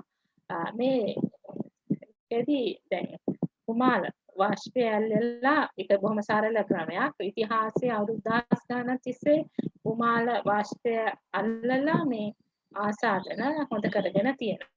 සසනාපාත. ඉතින් අපේ හෙළනිල වෙදකම ගත්තහමත් එහෙම වාෂ්ප අල්ලලා ප්‍රතිශක්තිකරණය හදන්න දුම්හත්යක් හදලා තියෙනවා. අපි ඒ පිළිබඳ තමයි හොයන්න ඕනේ. ඒක තමයි මේ බටහිර වෛද්‍ය විද්‍යාවෙන් දැනට කෙරලා තියෙන පරීක්ෂණ බැලුවේ. දැන් ඔබට සරලව ආපහු මතක් කරොත් අපිට අවශ්‍ය වුණේ දැන් වෙනදට වැඩිය භයානකයි කියන එක කියන්නේ තත්ත්වය. හැබැයි මේ භයානක උනේ ඇයි කියලා ඔබ මතක් හිතන්න. මේ රෝගේ පැතිරෙනවා නම් ඇයි පැතිරෙන්නේ? ඒක වළක්ව ගන්න අපි මොකද කරන්න ඕනේ කියන එකයි මේ කතා බහ කරේ. ඒක බටහිර වෛද්‍ය විද්‍යාව අනුව, බටහිර පෝෂණ විද්‍යාව අනුව, ආයුර්වේදය අනුව තමයි අපි මේ පැහැදිලි කරේ. ඒකම අපි හෙළසේ හෙළනිදකම ගැන කතා කරා. ඉතින් අපිට අවශ්‍ය වෛද්‍ය ක්‍රමය කුමක්වත් අපේ රෝගය බලක්ව ගන්න, අපි නිරෝගී වෙන්න, අපේ දරුවා නිරෝගී කරගන්න. ඒ හින්දා අපිට කුමන වේදකමකින් හෝ ගන්න තියෙන දේ අරගෙන අපිට පුළුවන් නම් ශ්‍රී ලාංකික වෙදකමක් හදා ගන්න. මම හිතන්නේ ඒක තමයි සුදුසුම. ඒකට තමයි මේ මඟ පෑදෙන්නේ. මොකද අපි එක එක්කෙනා එක එක වෙදකම් වලම හිටියයි කියලා අද සාර්ථක ප්‍රතිඵලයක් දැකලා නැහැ. දැන් ඉන්දියාව ගොඩක් තත්ත්වය භයානක තත්ත්වයකට ගිහින් තියෙනවා. ඔව් එතකොට අපි හැමෝම එකතු වෙන්න ඕනේ. අපි දැන් බෙදිලා ඉඳලා හිටියොත් සමහරට ඉන්දියාවේ ප්‍රශ්නම අපිට වෙන්න පුළුවන්. අපි කල්පනා කරන්න ඕනේ දැන් ඉන්දියාවේ බටහිර වැදගත්කම දිනුනේ. මොකද අපේ රටේ සමහර සැත්කම් කරන්න බෑ කියලා ඉන්දියාව දික්කලා කරගෙන එනවනේ. ඒක අපි හැමෝම දන්න දෙයක්. ඒ වගේම ඉන්දියාවේ ආයුර්වේද ගත්තත් අපේ රටට වැඩිය දියුණුයි. හැබැයි මේ ඉන්දියාවේ දියුණු බටහිර වෛද්‍ය ක්‍රමයන් ආයුර්වේද වෛද්‍ය ක්‍රමයන් අද ඒ රටේ ජනතාවට සහනයක් වෙලා නැහැ. ඒකයි අපි දකින්නේ. ඉතින් අපි මේක පාඩමක් විදිහට අරගෙන අපේ රටේ එන මේ හෙළසේ හෙළ වෙදකම ඒ වගේම සිංහල වෙදකම් ආයුර්වේද වෙන්න පුළුවන් බටහිර වෙදකම් සහ පෝෂණය අපේ නිල වෙදකම සහ බටහිර පෝෂණය මේ සියල්ලම අධ්‍යයනය කරන්න ඕනේ. අධ්‍යයනය කරලා අපි ගැළපෙන දේ ගන්න ඕනේ. අරගෙන අපි නිරෝගී වෙන්න ඕනේ. අපි ජාතියක් විදිහට නිරෝගී වෙන්න ඕනේ. අපේ ජාතියක් විදිහට අපේ දරුවෝ ටික නිරෝගී කරගන්න ඕනේ. අපි අපේ ප්‍රතිශක්තන ප්‍රകൃතිය ශක්තිමත් කරගන්න ඕනේ. ඒ තුලින් අපි මේ බෝවන ලෙඩවලට වගේ බෝ නොවන ලෙඩවලට සාර්ථක විසඳුමක් හොයා ගන්න ඕනේ. නැත්තම් දැන් කොරෝනා පැලි යනවා 1 2 3 4 5 කීයක් ඇයිද දන්නේ නැහැ. ඒ වගේම අනිත් පැත්තෙන් අපි බැට ගන්නවා දියවැඩියා ප්‍රෙෂර් කොලෙස්ටරෝල් වලින්. නේද? ඊළඟට මානසික රෝග. දැන් මේවත් එක්කම මානසික පීඩනයත් ගොඩක් අය වැඩි වෙලා. ඒකයි අපි මේ භාවනාව ගැන කතා කරේ. එතන ડોક્ટર පලා පැහැදිලි කරා. ඇත්තටම මේ බය හින්දා ප්‍රතිශක්තිකරණය අඩු වෙනවා. ඒක පැහැදිලිවම දක්වලා තියෙන එකක්. දැන් විද්‍යාත්මක පරීක්ෂණ හරහා අපි මේකයි කිව්වේ. මොකද එකපාරට අපි කෙනෙකුට කිව්වට භාවනා කරන්න ඕනේ, පිරිත් කියන්න ඕනේ කියලා අද වර්තමානයේ ඒවා බැහැර කරලා තියෙනවා මේ විද්‍යාත්මක නැහැ කියලා. ඒ වුණාට දැන් අපි පරීක්ෂණ පත්‍රිකා කියවනකොට අපිට හම්බ වෙනවා මානසික ගතය මේ ගැන ප්‍රතිශක්තිකරණයට කොහොමද බලපාන්නේ කියන පත්‍රිකා තියෙනවා. ඒ වගේම තමයි දැන් මේ කතාවත් මට කියන්න හිතුණා මගේ පුතා දැන් භෞතික විද්‍යාව ඉගෙන ගන්න ගියාම ඒ භෞතික විද්‍යා ආචාර්යවරයා කියලා තියෙනවා අමනුෂ්‍ය තලයක් ෆිසික්ස් වලින් භෞතික විද්‍යාව ඔප්පු කරලා තියෙනවා කියලා. මෙන්න මේ තොරතුරු සමාජගත නොවන එකයි ප්‍රශ්නේ තියෙන්නේ. අමනුෂ්‍ය තලයක් ඉන්නවා කියලා විද්‍යාත්මකව ඒ වගේම තව ඕනේ තරම් ඔය කැමරා සහ වෙනත් ඒ උපකරණ භාවිතිනුත් මේ අමනුෂ්‍යයෝ ඉන්නවා කියන එක ලෝකේ දැන් විද්‍යාත්මකව තහවුරු කරගෙන යනවා. දැන් ගොඩක් වෙලාවට කතා කරන අපිට පේන ලෝකේ විතරයි ඇත්ත කියලානේ. මැර සමහර අය ඉන්නවනේ මේ භවයේ විතරයි කියලා තියනවානේ. මැරුණාට පස්සේ ආයේ ජීවිතයක් නැහැ. විශේෂයෙන්ම මේ ඉගෙන ගත්ත අය තුළ එක එක තාර්කික මත තියෙනවා. ඒ තාර්කික මත සහ මේ නූතන විද්‍යාවේ අසීමිත ආශාවන් වලට මිනිස්සු යොමු කරලා තියෙනවා. දැන් සමාජ විද්‍යාවේදී මේක විශේෂයෙන්ම දක්වලා තියෙනවා වර්තමානයේ මිනිසුන්ගේ ආශාවල් තමයි වැඩි කරලා තියෙන්නේ. ඒකට අසීමිතව මේ ආශාවල් පස් හඹාගෙන යනවා. මිනිසුන්ට වෙලාවක් නැහැ තමුන්ගේ ආධ්‍යාත්මික දියුණු කරගන්න. තමුන්ගේ කායික නිරෝගීකමට ආහාරයක් හදාගන්න වෙලාවක් නැති වෙලා තියෙනවා. ඒකේ ප්‍රතිඵල තමයි අද අපි අපි ලෙඩ වෙලා අපේ දරුවත් ලෙඩ කරවගෙන තමයි මේ අද වර්තමාන දිනුවයි කියලා අපි අරන් තියෙන්නේ. ඒතර මේකේ අපිට කොච්චර දුර යන්න පුළුවන් වේද? දැන් ඉන්දියාවට වෙච්ච දේ අපිට හෙට නොවේද? ඒ ටිකනේ දැන් අපි කල්පනා කරන්න ඕනේ. එතෙන්දී අපි මේක කල්පනා කරන්න ඕනේ අපි ඒක වළක්ව ගන්න හින්දා. ඉන්දියාව වෙච්ච දේ නොවෙන්න නම් අපි ඒක අධ්‍යයනය කරලා අපි ඒකට සුදුසු ක්‍රියාමාර්ග ගන්න ඕනේ. දැන් චීනය කොහොමද මේක වළක්ව ගත්තේ? අපි ඒක තමයි බලන්න ඕනේ. එංගලන්ත ඇමරිකාව සහ බටහිර රටවල් වල තත්ත්වය මොකක්ද? ඒගොල්ලෝ මොනවද මේකට කරලා තියෙන්නේ? මේ අධ්‍යයන කිරීම තුලින් තමයි අපිට නිවැරදියක් හොයාගන්න පුළුවන්. ඒකෙන්දී අපි මේ ආයුර්වේද වෙන්න පුළුවන්, බටහිර වෙන්න පුළුවන්, නිල වෙදකම වෙන්න පුළුවන්, වෙනත් වෙදකම් සිංහල වෙදකම වෙන්න පුළුවන්. අපි වෙන වෙනම ඉන්නේ නැතුව අපි ජාතියක් විදිහට එකතු වෙලා මේකට නිවැරදි විසඳුමක් හොයාගෙන ඉස්සරහට ගියා නම් අපිට මේ ඉන්දියාවට වෙච්ච දේ නොවි මේ අපේ රට බේර ගන්න පුළුවන්, අපිටත් බේරෙන්න පුළුවන්, අපේ දරුවන්වත් බේර ගන්න පුළුවන්. දැන් ආපහු අපිට ඒතකොට අපේ දරුවා ඉස්කෝලේට යන්න පුළුවන් වෙනවා. අපිට සාමාන්‍ය ජීවිතයකට එන්න පුළුවන් වෙනවා. එතෙන්දී ආධ්‍යාත්මය හරි වැදගත්. මොකද මේ භවයේ විතරක් නෙමෙයි මිනිස්සු මේ වැරදි කරන්න ගොඩක් යොමු වෙන්නේ වෙන භවයක් නැහැ කියලා නේද? දැන් අපි ඉස්සර ගොවියෝ ගත්තාම ඒගොල්ලෝ වසවිස දැම්මේ නැහැනේ. මොකද බුදුරජාණන් වහන්සේ වසවිස වෙලඳාම කියන එක කරන්න එපා කිව්ව කර්මාන්තය. සප්ත වෙලඳාම කරන්න එපා කිව්වා. එතකොට ඒ අනුව ජීවත් වුණා මොකද විපාකය තියනවා කියලා. දැන් ඒගොල්ලෝ දැනගෙන හිටියේ ඊළඟ භවය ගැන අවබෝධයක් තිබුණා. අද වර්තමානයේ මේ ආපු පෞද්ගලික කාලේ දීපු අධ්‍යාපනයක් මේ අපි ඇස කන නාසය ගැන දකින්න ලෝකෙට විතර සීමා වෙන්න ගත්තා. හැබැයි බලපෑම් විද්‍යාත්මකවත් මේවා ඔප්පු කරලා තියෙනවා. ඒක ඔබ යොමු වෙන ඔබ දැනුවත් වෙන්න ඔබ විසඳුම හොයාගත්තොත් ඔබ රැකෙනවා. ඔබේ දරුවෝ රැකෙනවා. ඔබ තම තමන්ට කරන්න කාර්යයක් තියෙනවා. අපි හැම රජයට තොස් කියනකොට රජයට මේ සියල්ලම කරන්න බෑ. රජයෙන් දැන් ගන්න ඕනේ පැති වලට යොමු වෙලා තියෙනවා. ඒ වගේම රජයේ වෛද්‍ය නිලධාරීන්ගේ සංගමයක් දැන් යොමු වෙලා තියෙනවා. දැන් ඔගේ කාලේ ඔබ දකින්න ඇති මුරුංගා පැරදුන්නා. දැන් මුරුංගා වල ගුණය අපි කලින් කිව්වා මීට අවුරුදු 5කට කලින් ඉඳන් අපි හෙළ නිරවැදක මේ කැඳවලට මේක එකතු කරලා තිබුණේ. ඉතින් මේ හෙළසේ කැඳ ටිකෙන් මේ අපිට හම්බෙන්නේ නැති ආහාර ටික තමයි දෙන්නේ. ඒ හරහා අපි උත්සාහ කරන්නේ මේ ප්‍රතිශක්තිකරණ පද්ධතිය හදාගන්න. ඒ හරහා ඕවන රෝගත් බොනෝන් රෝගත් වළක්ව ගන්න තමයි යන්නේ. අපිට ලැබිලා තියෙන කාලය දැන් අවසන් වෙගෙන යනවා. ඉතින් මිස්ටර් සංජයට අපි බාර දෙනවා. අපි ඔබට අවශ්‍ය නම් අපේ දුරකථන අංක කියන්නම්. එතකොට ප්‍රශ්න අහලා දැනුවත් වෙන්න පුළුවන්. ඒ වලට මේ දුරකථන අංක දාලා තියෙනවා. එතකොට ඔබට වැඩිදුර දැනගන්න ඕන නම් කතා කරන්න. අපි ඊට අමතරව හෙළසේට කතා කරන්න පුළුවන්. අපි ලෑස්ති මේ වෙනුවේ මේ වෙලාවේ මේ රට වෙනුවෙන් කරන්න තියෙන කාර්යභාරය කරන්න. ඉතින් ඔබට පුළුවන් ඒ සඳහා දුරකථන ඔස්සේ සම්බන්ධ වෙන්න. ඩොක්ටර් හෙළසෝය මුහට්ටිය ගැන පොඩ්ඩක් මතක් කරත් හොඳයිනේ. ඒක තමයි මේ පොඩ්ඩක් මේ රටේ මතයක් යනවනේ මේ සසනා ප්‍රශ්න තියෙනකොට දුම් අල්ලන එක හොඳ නැහැ කියලා. ඒකයි අර ලෝකයේ තියෙන වෙදකම් වලත් දුම් අල්ලලා තියෙනවා. ඒක විද්‍යාත්මකව පරීක්ෂණ කරලා තියෙනවා. ඒ ටික දැනුවත් කරේ ඒකයි වැඩිදුර කාට හරි මේ පිළිබඳව දැනගන්න ඕන නම් අපේ දුරකථන අංක තියෙනවා. එතකොට ඒ දුරකථන අංක වලට කතා කරන්න අපි වැඩි විස්තර දැනුම් දෙන්නම් කියලා තීරණය කරා. මොකද අපිට සිද්ධ වෙනවා රජයේ මේ වෙනකොට දීලා තියෙන මාර්ගෝපදේශ අනුව යන්න. ඒක WHO එකෙන් හදලා තියෙන්නේ. ඉතින් ඒට අනුකූලව තමා මේ අපි මේ වැඩසටහනේ දෙන දැනුමත් තීරණය සීමා කරේ අවශ්‍යයි. එතනින් එහාට අපි දැනුවත් කරන්න ලෑස්ති දුරකථන අංකයට කතා කරමු. අද වැඩසටහනත් අවසන් කරනවා. ලබන සතියේත් අපි හවස 5ට මෙවැනි මාතෘකාවක් ඔස්සේ කතා කරන්න බලාපොරොත්තු වෙනවා. එලෙසම වෛද්‍ය මණ්ඩලයටත් කාර්ය මණ්ඩලයටත් ඒ වගේම මෙම ලින්ක් එක සම්බන්ධ නොමිලේ ලබා දෙන අයට තියෙනවා මහතාට ඔබ සියලු දෙනාටත් අපි නිදුක් නිරෝගී සුව ප්‍රාර්ථනා කරනවා. කොරෝනා සංගතයෙන් මිදීමට අවශ්‍ය ප්‍රතිශක්තිකරණය වැඩි කරගන්න ලැබේවා කියලා ප්‍රාර්ථනා කරනවා. වගේම මග වැඩේවා කියලා අදිෂ්ඨාන තියෙනවා. දෙනාටම සරණයි.